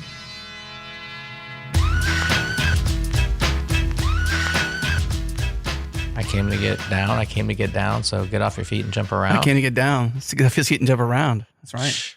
There you go. Cypress Hill, kids. No. That's Cypress Hill, isn't it? No, that's it's the Leprechauns. What? Not the Leprechauns. House of Pain. Yeah. I told you, House of Pain. You said Cypress Hill. Listen to this. It's produced by DJ Muggs of Cypress Hill, who also covered the song. All right? So take that. What? That's right. Jump around. I don't know about this history. School me quickly. Okay. Jump Around is a song by the American hip-hop group House of Pain, produced by DJ Muggs of Cypress Hill, who has also covered the song, and was released in May 1992 by Tommy Boy and XL as the first single from their debut album, House of Pain. So I wasn't wrong. I just had it wrong, sort of. There's a tie-in. There's a reason why I thought Cypress Hill, but yeah, it's House of Pain. That's cool. I didn't know that. Yeah. Glad you messed up but didn't. Same. I'm always glad when I mess up and it's not actually a mess up. All right. Who's this? Well, it's only Matt Ryer. Hello, everybody. Matt Ryer here. Just want to say a big thank you to everybody that's supported us with the Go Time podcast and everything that I do on Changelog and France.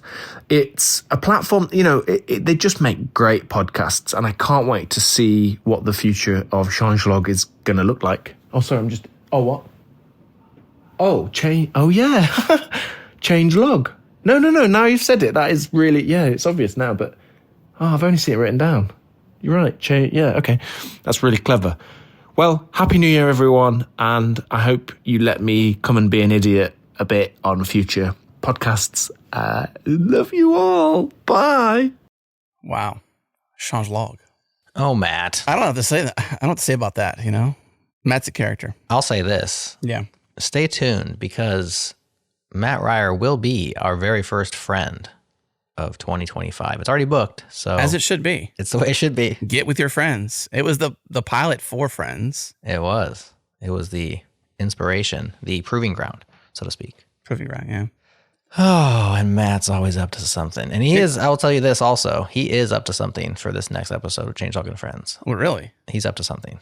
Do you know what the something is? I know a little bit about it, but I'm not going to say any more than that. What might it involve? Just give us like one hint. Off color if you have to, whatever. Not direct. Yes, and. Oh. That's so revealing. You said it so quickly, like as if you had it queued up. No, I didn't. You put me on the spot. I thought, this is a good hint. Is that too much? Okay. Here's Matt Ryer remixed. Let's do it. Hello, everybody. Matt Ryer here. Just want to say a big thank you to everybody that's supported Changelog and France. They just make great podcasts. Tu sais, ils font juste d'excellents podcasts.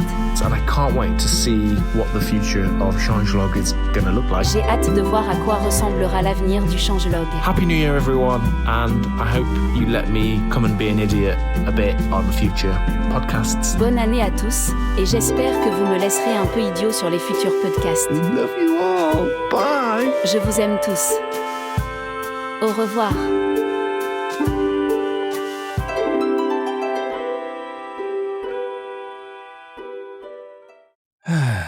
I told you, BMC has some new toys. I'm just not sure what this show has become. I think it might be like a show-off center for Breakmaster Cylinder. Mm-hmm. And then obviously a show-off center for our listeners. Very much not about us at all. At least a playground. Yeah. I keep trying to talk, and I keep getting cut off by these voicemails and stuff. Well, there's something poetic about that. Matt. Oh, I'm looking forward to it. I should say, we might have to bleep that, but I wouldn't know. I have no idea what she was saying. I assume it was what Matt was saying in French. It's possible. I have no idea. So if you can hear that and translate it for us. I'll have my daughter listen to it. She speaks French. Okay. Yeah. We've reached our final caller. Any guesses, Adam, on who it might be? The person that might leave a voicemail at the very last moment. Give me a second. Need a hint? Sure. It's the same as the last caller last year. It's a big hint. Unless you didn't make it to the end of the show before you fell asleep. I fell asleep. Jamie Tanna. Oh, gosh. Yes, Jamie Tanna. Just-in-time Jamie. That's what we call him. Really? I just made that up on the spot. That's a good love one, it. Though. Yeah, that's nice. It's so, yeah, I was going to make a timing joke, but I can't find my words. All right. Well, let's hear from Jamie then. Hey, Adam and Jared. It's Jamie Tanner here. Thanks for another awesome year of Changelog. Plus, it is so much better. So much better. I think I'm making this a tradition of me submitting late, so I am sorry again. But hopefully I managed to make it in time. I probably didn't, but we'll find out this week. I think that's probably a good segue into what my favourite episode of the year has been, which I'm probably a little bit biased because it was me. In February, I joined you on Friends 31 to talk about being public, how ADHD affects me, including being late to submitting things like this, dependency management data, and also kickstarted my podcast career, where I followed up with a conversation on Go Time in episode 328 about OpenAPI. But enough about me. This year has been an epic year for Changelog, in particular like the first year of Friends in full, which I've been incredibly thoroughly enjoying, which you may be able to guess from me listening to a whopping 45 episodes this year, including one that I finished listening to this morning. Some of my favourite episodes this year, especially in Friends, have been the new #Fine episodes, Friends 47 and 59, which have been really fun listening on my own, but also with my partner as a fun, different thing to listen to. As well as meeting some really awesome and interesting people at the different hallway tracks at conferences you've been at. I also really enjoyed listening to Adam and Jared solo, either in Friends 70 or the Plus Plus special episode at Build 2024. And hearing a bit more from the two of you, because we don't always hear from your point of view from behind the mic. Data-wise, I've been split on Go Time and interviews, listening to 38 podcasts a piece this year, and then Ship It just behind on 35 listens. In total, according to my podcast app, in 2024, I've listened to 8 days worth of podcasts with you all. It's been great, but it's bittersweet with the news of the Changelog podcasting universe. I'm cautiously optimistic for the future and hope that in the coming year, I'll be having some similar numbers across the whole podcast universe. Just quickly to go back to interviews, there's been some really incredible interviews this last year, but to give just 3 of my top ones. Brian Cantrell in interviews 592, Akon from Hack Club in interview 620, and Danny Thompson in interview 617. A bunch of really interesting and diverse thoughts, and yeah, I've loved the way that you have just some really incredible people from different walks of life, different stages of career, and different viewpoints. I'm going to stop rambling now. I want to say thanks again to all the many, many folk who have contributed to another really great year of Changelog Plus. It is better. Like, it's so much better. It's been better for years. Get in on it. I love how it's better has become a thing, like an unstoppable freight train. I love that it's so recycled throughout. It's a dumb thing I said one time, just like messing around, you know? Mm-hmm. And it stuck. And my kids mimic it as well. My youngest, my 5-year-old, they, in their kid voice, Changelog plus, it's better. They hold their nose because they make it sound nasally for some reason. Mm-hmm. I'm not sure if I should be offended or not, but the Danny Thompson one, I like that. I'm glad that got out there. Yeah, that one almost didn't make it out. Yeah, it was. Can you talk about the travels the data had to go through to get to us to become an MP3 on the airwaves? I'm holding it in my hand, which you would see if we had video first production. A Nick Nisi hard drive, which holds something like 35 gigabytes of film, the proverbial film, not actual film, from our stuff at that conference. And this had to come by way of, we were at that conference in Austin, Texas. Our Danny Thompson interview is on here. And it took a long time to get it gathered together. I'm not sure the whole story, but Clark Sell diligently gathered. It was just too much to just send us. I mean, that's a lot of data. And so the idea was like sneaker net, I guess, for the win. And so Clark saw Nick at this summer's that conference in Wisconsin. So there's 2 that conferences, Austin, Texas, and Wisconsin Dells. And Nick happened to have his hard drive on him. So Clark gave him the 35 gigs or whatever it is and put it on the hard drive. I actually think it's more than that now that I'm saying it. It's something ridiculous. It's like 500 gigabytes. It was just too much to just put onto Dropbox or something, I guess.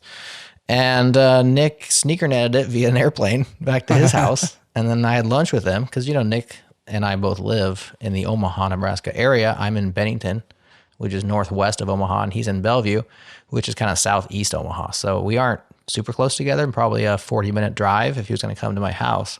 But we meet in the middle and have lunch sometimes. And so he brought me this to lunch, and I went through it, and I extracted it, and I gave it to Jason, our editor. And Jason did his best with it, and he handed it to you, and we said, can we ship this interview? And, the audio wasn't our standard quality, and so there were some questions. And it wasn't that long, honestly. It was kind of a shorter episode. And so we actually almost deep sixed it, didn't we, Adam? We came close.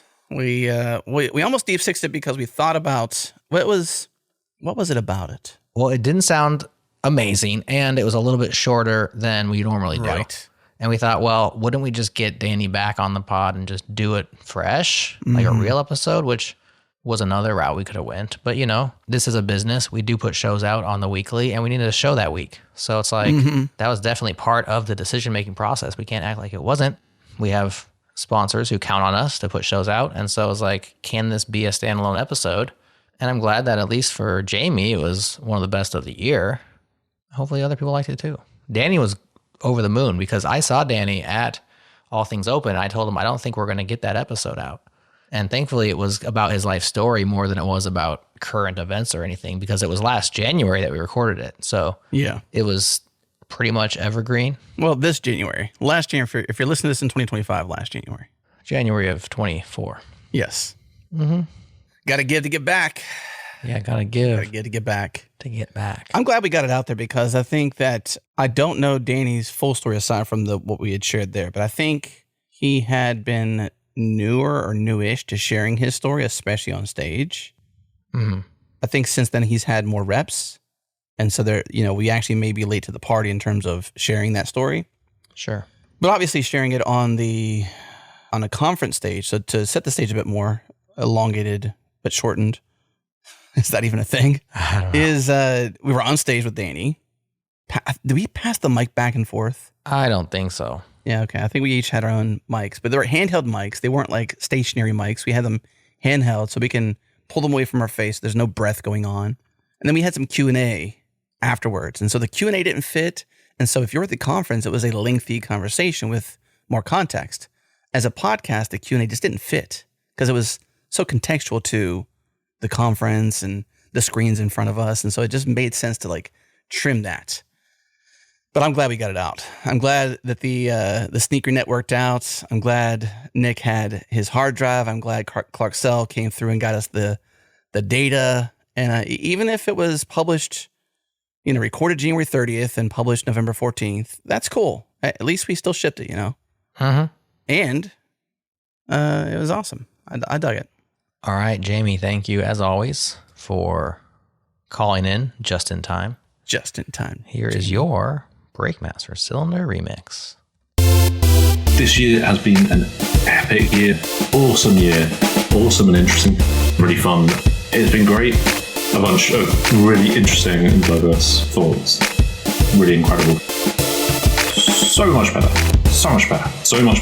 Been better for years. Getting on it. But enough about me.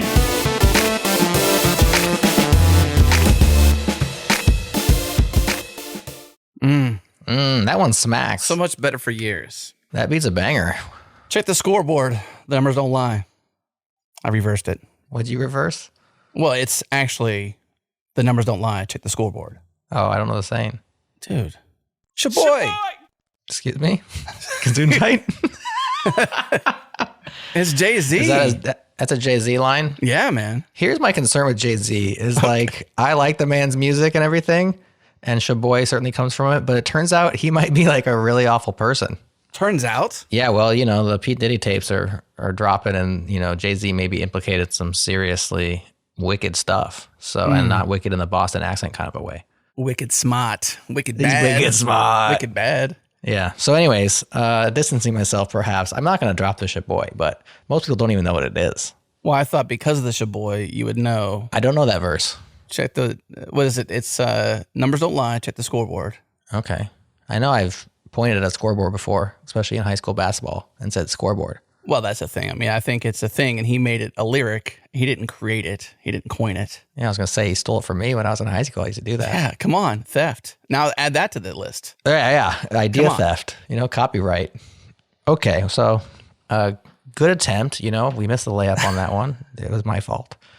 But that's it. That's our 12 voicemails and remixes. Thank you, BMC. Thank you to all of our listeners. But now it's our turn to talk. Ooh, yes.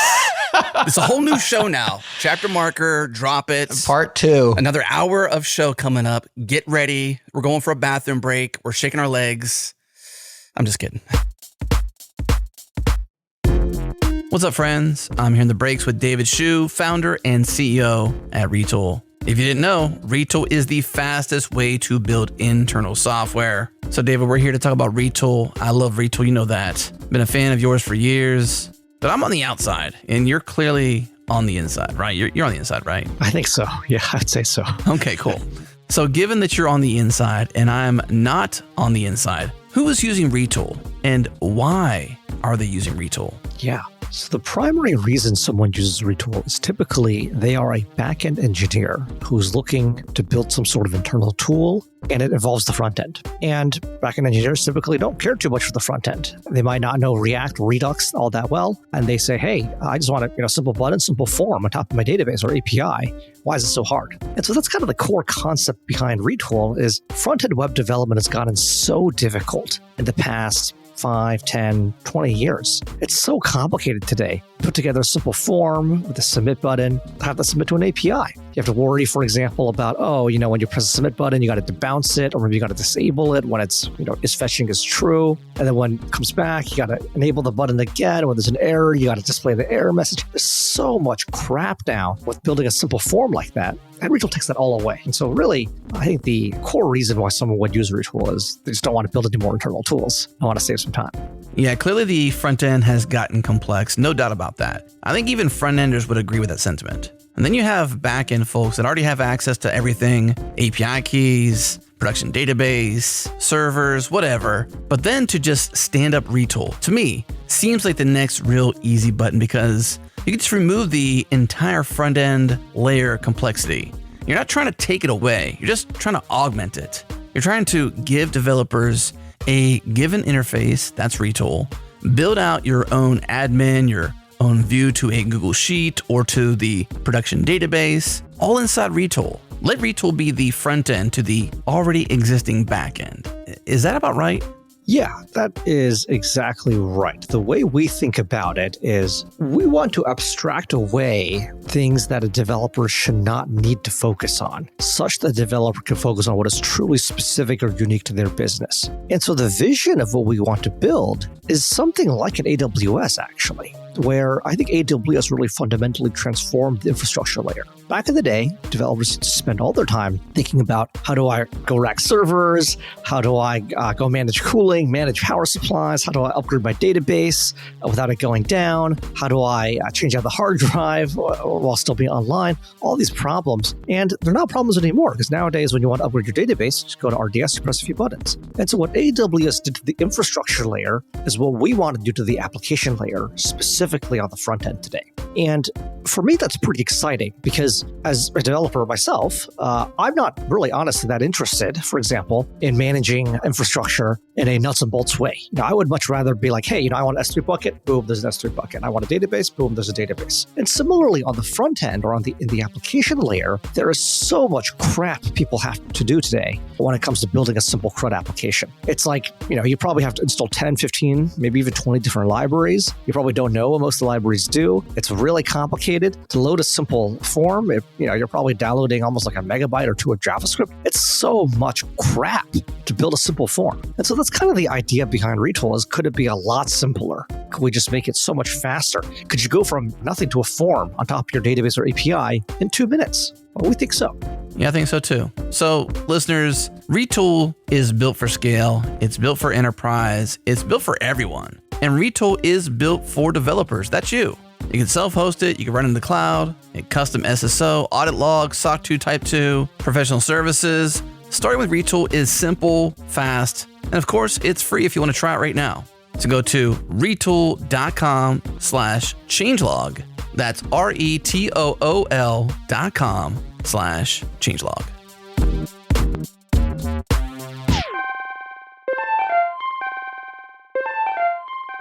Favorite episodes of ours. How many are yours are left standing? Let me just say one thing before we truly break over. Okay. Because I recall the podcast with Jamie. Yes. I recall being there, obviously. I recall the show was awesome. Good. I do not recall titling that show, Yeeting Stuff into Public. Did you title that Sans Me? Was I on vacation or something? It was like a Friday afternoon. I just slapped the title on it and went. Okay. Well, he said that. Did he? Okay. And it was all about him doing like public, his whole public salary and writing and everything. And so yeeting is a term? What is a yeeting? Yeeting? Yeeting. Yeah. To yeet something is to throw it. Whew. TIL. Yeah. It's what the kids are saying. At least they were saying it about 10 years ago. I think it's kind of old. Yeeting. Yeah. Yeeting. Yeet. See, I mean, You say that when you just toss somebody. Yeet. I didn't toss anybody for one. No, it's not you. Jamie was yeeting stuff into public. He's just been throwing stuff into public, you know? I got it. I'm getting it, but Okay. Yeah, I titled that one without you. You know, sometimes we just roll. I have an idea. I like it. I'm just going to publish that sucker. same. You know? It's so obvious. Why check? Exactly.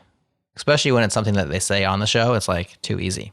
I have a long list. Okay. I'm not even sure that I can express this list. It's lengthy. Well, while we're bike shedding titles, should we just get the titles out of the way? Favorite titles. Did you write some down? Oh yeah. Yeah. Okay. Let's just do that one quick because it's less emotional. Can we do it quick?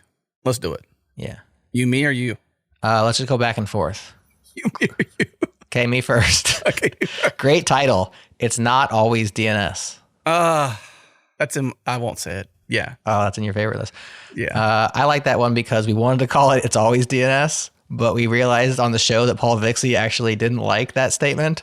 And so we inverted it, similar to the Not Insane Tech Hiring Market. And we said it's not always DNS. So that's why I like that one. Your turn. You'll rent chips and be happy. Oh, yeah. This was a recent Friends episode, wasn't it? Yeah. And what were we talking about again? Yeah, Zach Smith, Equinix, metal fame. Right. Previous to that was Packet. Right. But they go back to the... we talk about subscriptions inside of data centers and stuff. Right. Because of like recycling hardware and kind of having the best tech. Right. And his big idea is like to recycle the hardware and subscribe to it. And people were not down with his idea, by the way. We had lots of people writing in like, this isn't a good idea. I don't know data centers. I don't know big data business. Who wrote this in? Where did they write this in at? In Zulip? Did I miss the chat? There was some chat. I don't remember. Oh, dang. Probably Zulip, probably Internets. Okay. But interesting conversation, brought out a lot of people's thoughts, and great title because we were talking about the whole World Economic Forum and you'll own nothing and be happy. And this is you will rent chips. These are GPUs and be happy. Good one. My turn. Retirement is for suckers. That is a good one. Oh, talk about a quote. I mean, he literally said that. Cameron Say came out right at the beginning and is just like, retirement's for suckers. And that was the show title. Show title. You will like this one. I think it's the best one of the year. If there was an award for the best title of the year, this is it. Okay. The wrong place to slap a person. I believe it's the best of the year. That one is in my list as well. I think it stands still yet. That's the wrong place to slap a person. I mean, it's created some major waves, a lot of drama. I mean, would it be different if it was done differently? Maybe. I don't think so. Of course, referring to the Matt Mullenweg call out of WP Engine at WordCamp. Mm-hmm. That's the wrong place to slap a person. We recorded this Friends episode, yes, I think with Nick Nisi as well, right after that event. And so that's what this thing is referring to. And Adam said that on the show. I do like to have show titles that are something that was said on the show. I think it's a nice, easy way of having a tie-in, especially when you don't know what it means at first and then you hear it later on the show. I've always enjoyed that. It does make it sweeter. I agree. That was on my list of best titles. How about this one? The old hot and juicy. That's in my list too. Adam's the best. The old hot and juicy. Gosh, Yeah. What was the context? Why did he say that? Do you recall? It was similar to a horse head in your bed. You know, it's the offer you can't refuse. The old hot and juicy is like this thing that's like, he was referring to the article written by Matt Assay about Open Tofu potentially copyright infringing Terraform. Yes. And it's like this, the old hot and juicy is like... Can I quote him from the transcript? Yeah, go ahead. Adam Jacobs says, yeah, and the reputation dragging was the reason to do it. Somebody replied to me on Twitter and called the cease and desist letter the old hot and juicy. Right. So the letter was the old hot and juicy. Okay, not the article. Not the article. But he said old hot and juicy like 3 or 4 more times on that show. I think so. And it became the show title. You got another one? The BSOD, Crowd Strikes Back. That's my other one. This was, of course, our CrowdStrike episode with Robert Ross. Probably should have said it differently. BSOD. The blue screen of death. To drag it out doesn't like let it land. The BSOD, Crowd Strikes Back. Right. Well, of course, we are referring to the Empire Strikes Back, but it's the blue screen of death that's crowd striking back. Yes. Because it did, man. All of a sudden, here comes the BSOD striking a PC near you around the CrowdStrike debacle. Incident. Yeah, debacle. It's probably a debacle. Well, that's an incident for sure.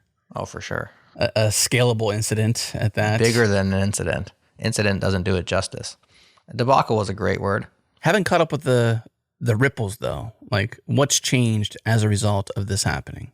That'd be good. Yeah, I don't know. I mean, that can be kind of boring, maybe. Well, if it's interesting, then it's interesting. But if it's boring, that's true. What's changed? Very little. There's like a few more processes inside CrowdStrike now. Mhm. All right, last one for me. Best title of the year. This one saved us from a bunch of other bad titles. So from a bunch of bad titles that we had come up before it. And the title is major.semver.patch.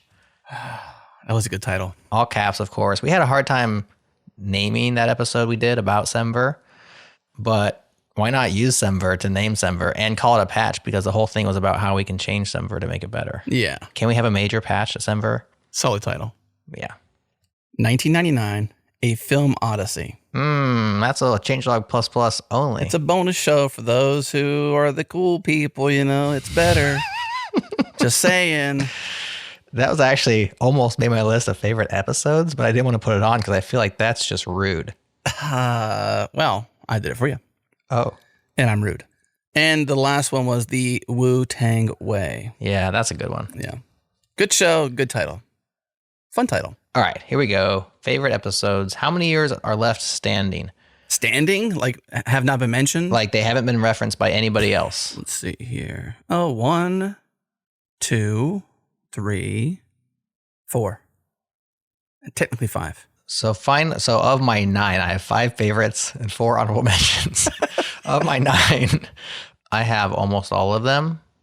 I have 7 of 9. Okay. Maybe 6, depending on how you count this one. You just want to go through the list real fast? You want to do all yours and then all mine and then all yours. I think everyone's waiting for me to reveal my unprecedented. Yeah. Because, I mean, it's been like an hour and a half. I'm not, but I think they might be. They've forgotten about it by now? I'd forgotten about it. But I'm down for it. I'm just kidding with you. All right. So here's what I'm going to say. And I think you're going to like this. Okay. One of my favorite episodes, these are in no particular order. Okay. So they're not like 1 through 5. This is not my number one favorite episode. But one of my 5 favorite episodes, unprecedented, never happened before, hasn't come out yet because it's coming out today or tomorrow as we record. And it will be out in the feed on Friday. But I'm not sure if it's my favorite because it hasn't been produced, but I'm pretty sure it's going to be one of my favorites because it is Ghosty with Mitchell Hashimoto. Really? Really. Please tell me why it's your favorite, given that you haven't listened to it. It's the most recency bias I could possibly have. We just talked to him the other day, man. Recency bias is real. No. Good show, though. I liked it. Great show. Deep dive. He's so thoughtful. You know, you don't hear from him very much. So I hadn't heard from him besides his blog in a long time. I think Ghosty's legitimately really cool. You know, it's not every year that I change both my main text editor, which is now Zed, and my terminal, which as of last week, and I think it's going to continue, why wouldn't it, is Ghosty. Really? Yeah, I'm off terminal.app, man. I pulled it out of my dock. Oof. I haven't launched it since. He convinced me out of terminal.app, and I'm on Ghosty. And I just feel like I'm excited because I think Ghosty's going to get way better over the next year. And Mitchell got me excited. So I don't know. Call it recency bias. Call it haven't heard the episode yet bias. I just got a feeling that's going to be a top for not just me. And so what was remind me what your hint was to me and what I did not get. Did you give me a hint? No, I didn't give you any hints. I just told you I was going to do something unprecedented. No one's ever picked a show that hasn't shipped yet. Oh, okay. That's true. And it is in this year. That's right. And that is unprecedented. It follows all the rules. Congratulations, Jared. Thank you. Thank you. Probably the best pick of the year. What do you got going? Should I share my whole list? What should I do? Well, I might as well just keep going down mine. Yeah, sure. Why not? I'm going to break a few rules, though. The other thing I picked, number 2, is all the Kaizens. Oh. Can I just pick the Kaizens as a totality? Yeah, it's too hard to do. I mean, they're a thread. I feel like they're chapters in a major podcast. They almost are. They're like nested chapters. Yeah. So we did 5 this year, 5 Kaizens with Gerhard. If I had to pick just one, it would be the Not a Pipe Dream one, the one where he took us on that journey and he revealed to us over time what was going on. Yes. That was just spectacular, but epic. They are all kind of one long, windy road. And so I'm just going to pick all the Kaizens. I just feel like I'm loving what we're doing with Kaizen. What's happening there is interesting. I feel like that's probably one of the best things we did this year. So that's breaking the rules because I picked 5 episodes as 1. Yeah. That just counts as 1. I'm going to break the rules one more time. Oh, gosh. And I'm going to pick the episodes from that conference. Oh. So this is 2 for the price of 1. Nice. You have how many open tabs? Yes. That was with Nick Nisi, Amy Dutton, and Andres Pineda. Andres. Yeah, and the second one was Future of Energy, Content, Food. And that was with a bunch of people as well. We had Samuel Goff, Future of Energy. We talked with YouTuber Jess Chan from the Coder channel. And then you did one without me because I had to leave earlier than you with Vanessa Villa and Noah Jenkins, all about ag tech and the future of food. I thought both of those episodes turned out awesome. Yeah. And all those conversations were good. There wasn't a dud in the mix. And so I'm picking those 2 as a bundle as one of my top 5 of the year. Okay. I dig it. Okay. Nice. Number 4, The Man Behind the Sandwich with Adam Lissagor. I just really enjoyed that conversation. Adam is so smart and experienced and deep. I feel like we went really deep places there. And I remember making clips and I'm like, I got like 7 clips here. I got to stop clipping this because there's just so many good parts. Fun talk about Apple Vision Pro and what they're doing there with Sandwich Theater. I love that one. I've been a fan of his for a long time and was excited to meet him. And he delivered. And my last one, top 5 favorite, this is Changelog and Friends, Starbucks DVD Peddlers with Emily Freeman and Justin Garrison. That conversation went off the rails in every great way possible. I remember thinking I was excited to have a conversation with them, but coming into it, the topic that we were supposed to be talking about just wasn't hitting for me at the moment. It was like DevRel stuff, which we'd already just done a DevRel episode with Swix maybe a month prior. And maybe that's why, but like it just never got to that. Like the DevRel part is like the last 20 minutes maybe. And the conversation just went wild about DVDs and nostalgia, the 90s, and so many good laughs. Selling things and meeting people at, selling DVDs and meeting them at Starbucks. Yeah, buying DVDs from people at Starbucks. And then like, even listening back to it, I was laughing because like me and Emily are just awestruck by Justin doing this. And he's like, why? Why wouldn't I? I'm like, because you might be murdered, I mean, she goes, that's wild. We were just having so much fun. I like to meet people at police stations. By choice or because they make you go there? Well, like I once sold a bicycle. Do you ride in the back of the car? Or? No. Okay. I literally will say, hey, if you want to buy this thing from me, meet me at the police station. That's a great place to meet somebody. Yeah, 100% not getting murdered there. Yeah, right? exactly. Like, it's a maybe. Actually, it might be, it's so obviously safe that it's not safe. Right. So, could backfire. So, just a real quick recap. My top 5, Ghosty, Kaizens, That Conference, The Man Behind the Sandwich, and Starbucks DVD Peddlers. Your turn. Now, were these episodes you mentioned ones that were delimited from the list of ones already mentioned? So nobody mentioned, I think, any of those. I think our conference hallway tracks were kind of mentioned by a few people. Yes. But I do have some honorable mentions, which I'll let you go first, and then I'll see, because some of those have been picked already. But yeah, these are all pretty much standalones. Should I share my entire list, or should I share the list that hasn't been shared already? Share your list that hasn't been shared. Number 1, Changelog Interviews 615. Rails is having a moment again. Good one. Good one, yes. Into the Bobaverse. Episode 603, because why not?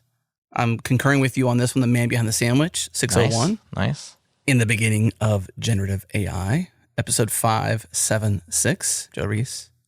That was so long, I kind of forget it was this year. It does feel like a long time ago. Well, we did 100 episodes, so they add up and you think, that feels like a lot of episodes ago. But it was only was that March, April, February? I don't know.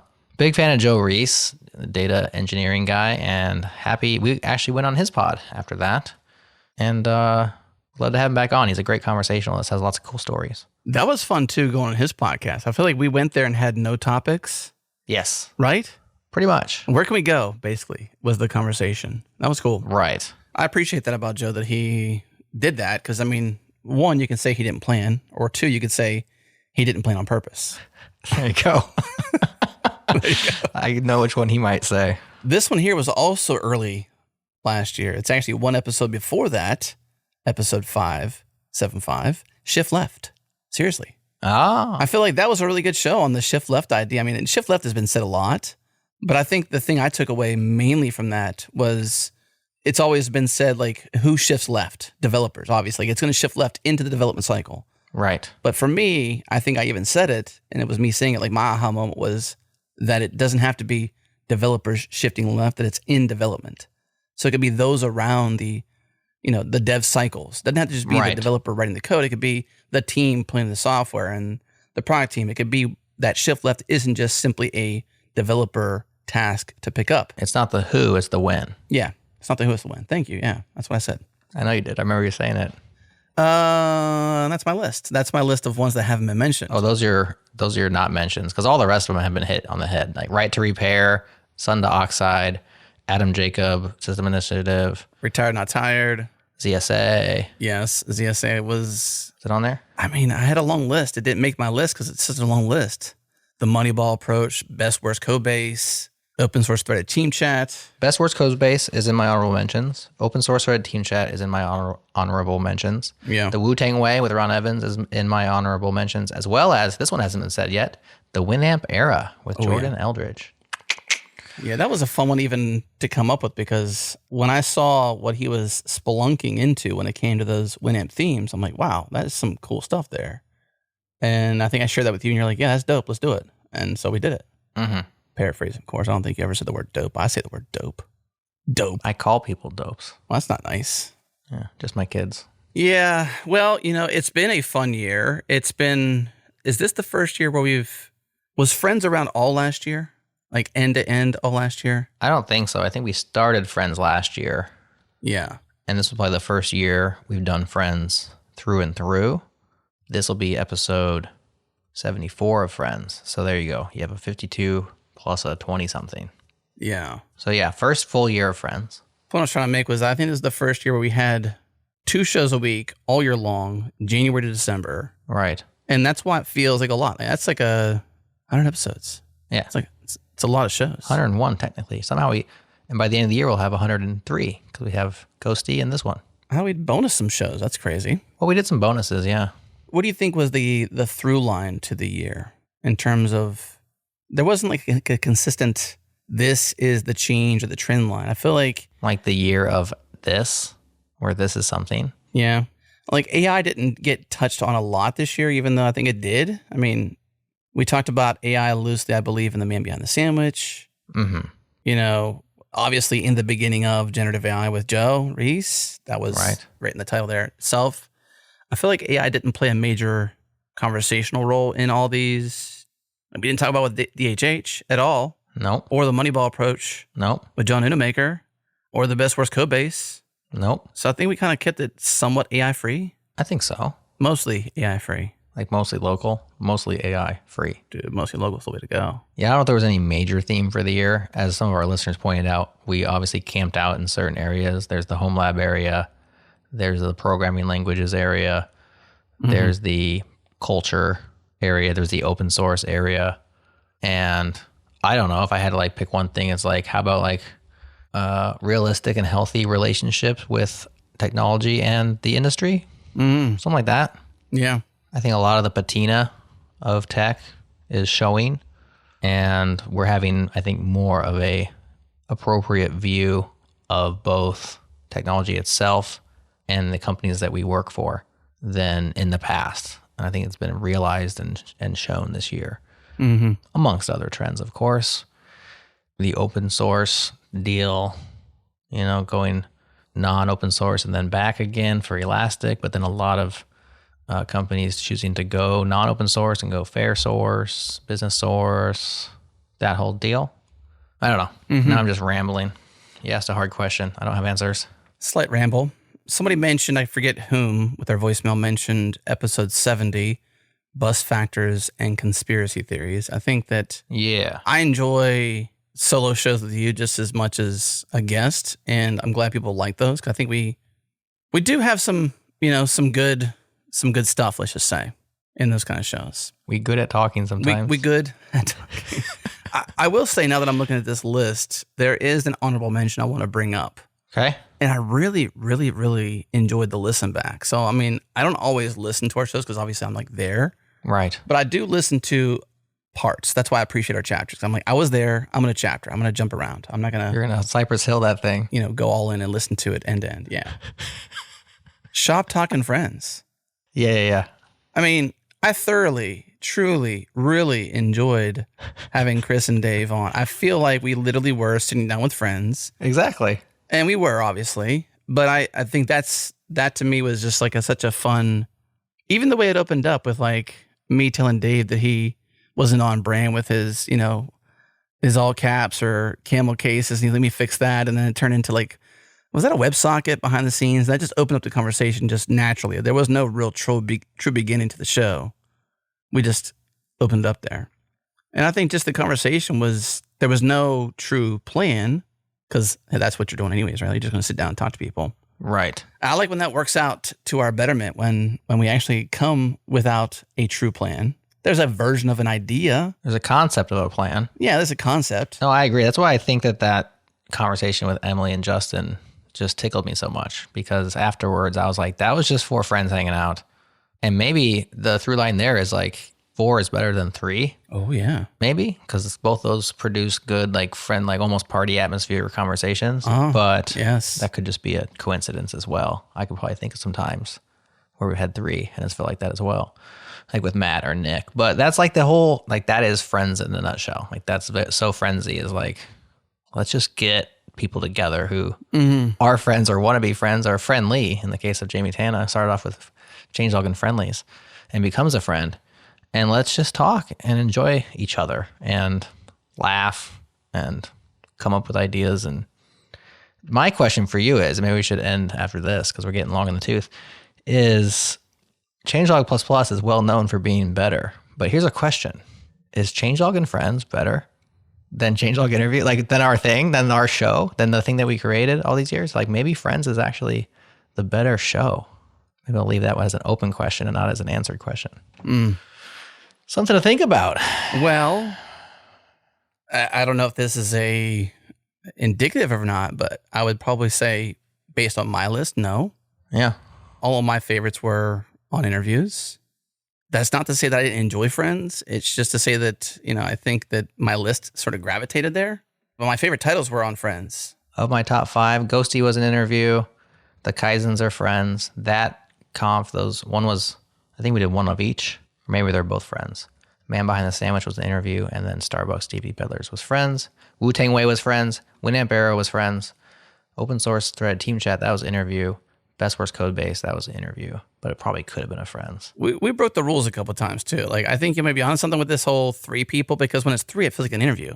Like 10 Years of Free Code Camp was on Friends. Yeah, but he's an old friend. He's been on the show tons of times. We were interviewing him. I know that. That's where it's a bendy. It's a bendy. We're trying not to interview him. The problem with Quincy, there's no problems with him, but the challenge. The problem. Here's why Quincy sucks. No, the challenge with Quincy is he answers questions like they're interviews. Like he's going to give you an interview. And so it's hard to just like riff with him. It's not that hard, but it feels like you're interviewing him because he's going to give you a 2 or 3 minute response. Yes. And he's not going to give Adam or Jared much time to chat. No, he's a talker, man. Oof. I have one more. This is the one that broke the rule, I think, the most, potentially, on Friends. Developer unhappiness. With Abhinoda, we're talking about, I think that one is a show that like set up for a Friends. Yeah. But ended up feeling more like an interview. Yeah. I'm down. I'm just saying, like, it is what it is. I think I like them all, honestly. I mean, I do agree that there's some good stuff on both sides of the fence. You didn't need to answer. I was just leaving it there open. Oh man. But I appreciate you taking a crack at it. How do we end this year? What do we say? What do we do before we hit stop? Well, we did drop some major news, and the only time we talked about it was with Gerhard, loosely. Right. Should we talk about that at all? Or is there more to say about that? Well, there will be a link in the show notes. A new era coming, 2025. That's right. Still percolating. It's this is a dry brine. A drive-by? It's a dry brine. Oh, I thought you called this a drive-by. It's like, that's not good. Dry brine. Dry brines are what? They're a work in progress? Well, they take some time. It's a whip. Let's call this a whip. Sure. We have some change. It's clear. It's clearly unclear. But I would say this. This is what I said at the end of this one show. And I said, just trust us. Trust us to have the best interests of all the reasons you've shared your voicemails, all the reasons you've hung out in Zulip, all the reasons you've listened for a few years, for many, many years, etc. Have some patience with the process of what we're trying to do. We're making some change. It's not going to be exactly precise, but it's mostly precise, intentionally precise if we can, and we're trying our best to move the direction that we want to go, that it needs to go. And that's really it. Patience. Patience, Grasshopper. Patience. Thank you all for calling in. Thank you all for listening to us and being part of our community. If you're not in Zulip yet, let's fix that bug. Fix it. Head to changelog.com/community. Sign up for free. Throw in your email address. Get yourself a Zulip invite. Hop into Zulip and hang out with us. But other than that, we're going to take the next couple of weeks off. We're going to be with our families. We're going to be chillaxing. And we are going to be preparing for 2025. What will it hold? We don't know exactly, but trust us, young Grasshopper. Anything else? The remixes. Thank you, BMC, for the extra attention. So good. So gold. So gold. Yeah, that should be the better so good. The new so good is so gold. So gold. So gold. Like that Zelda cartridge. Preach. So gold. So gold. Yeah. Thank you, BMC, for those beats and for just the remixes and making this show a little more special. A little more special. Thank you. There you go. Bye, friends. Bye, friends. We'll see you in the new year.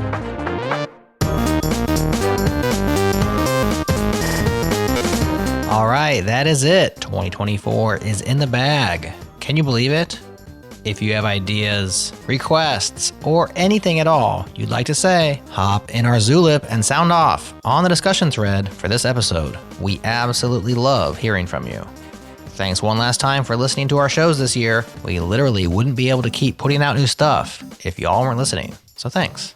And a huge thanks to everyone on our team and in the changelog community for everything you do. You know who you are. But still, I'll name a few names. BMC, of course, our editors, Brian and Jason, Alexandru on transcripts, Gerhard, of course, our friends and panelists on JS Party, GoTime, Practical AI, Ship It, all of our pods. Y'all are awesome. To our wives, Rachel and Heather, thank you so much. And to our sponsors, Fly.io, Sentry, Wix, Shopify, WorkOS, Retool, Neon, 8 Sleep, and many more awesome companies who support us. Thank you. Truly. Thank you. All right, that's all for now. But let's get together and talk a lot more next year.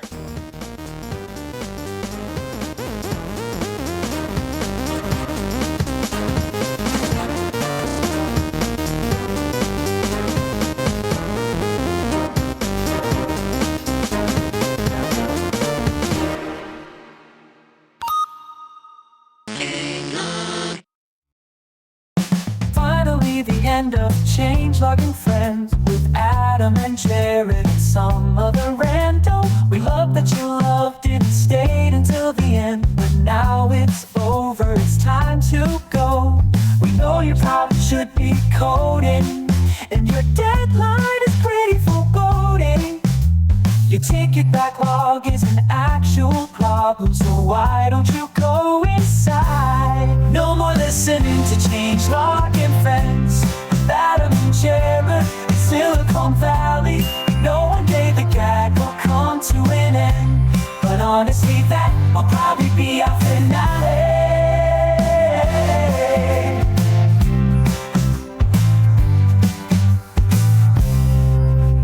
You best be slinging ones and zeros, and that makes you one of our heroes. Your list of to-dos is waiting for you, so why don't you go inside? No more listening to Changelog and Friends with Adam and Jared, people you know. Changelog and Friends, time to get back into the flow. Changelog and Friends, Changelog and Friends, it's your favorite ever show.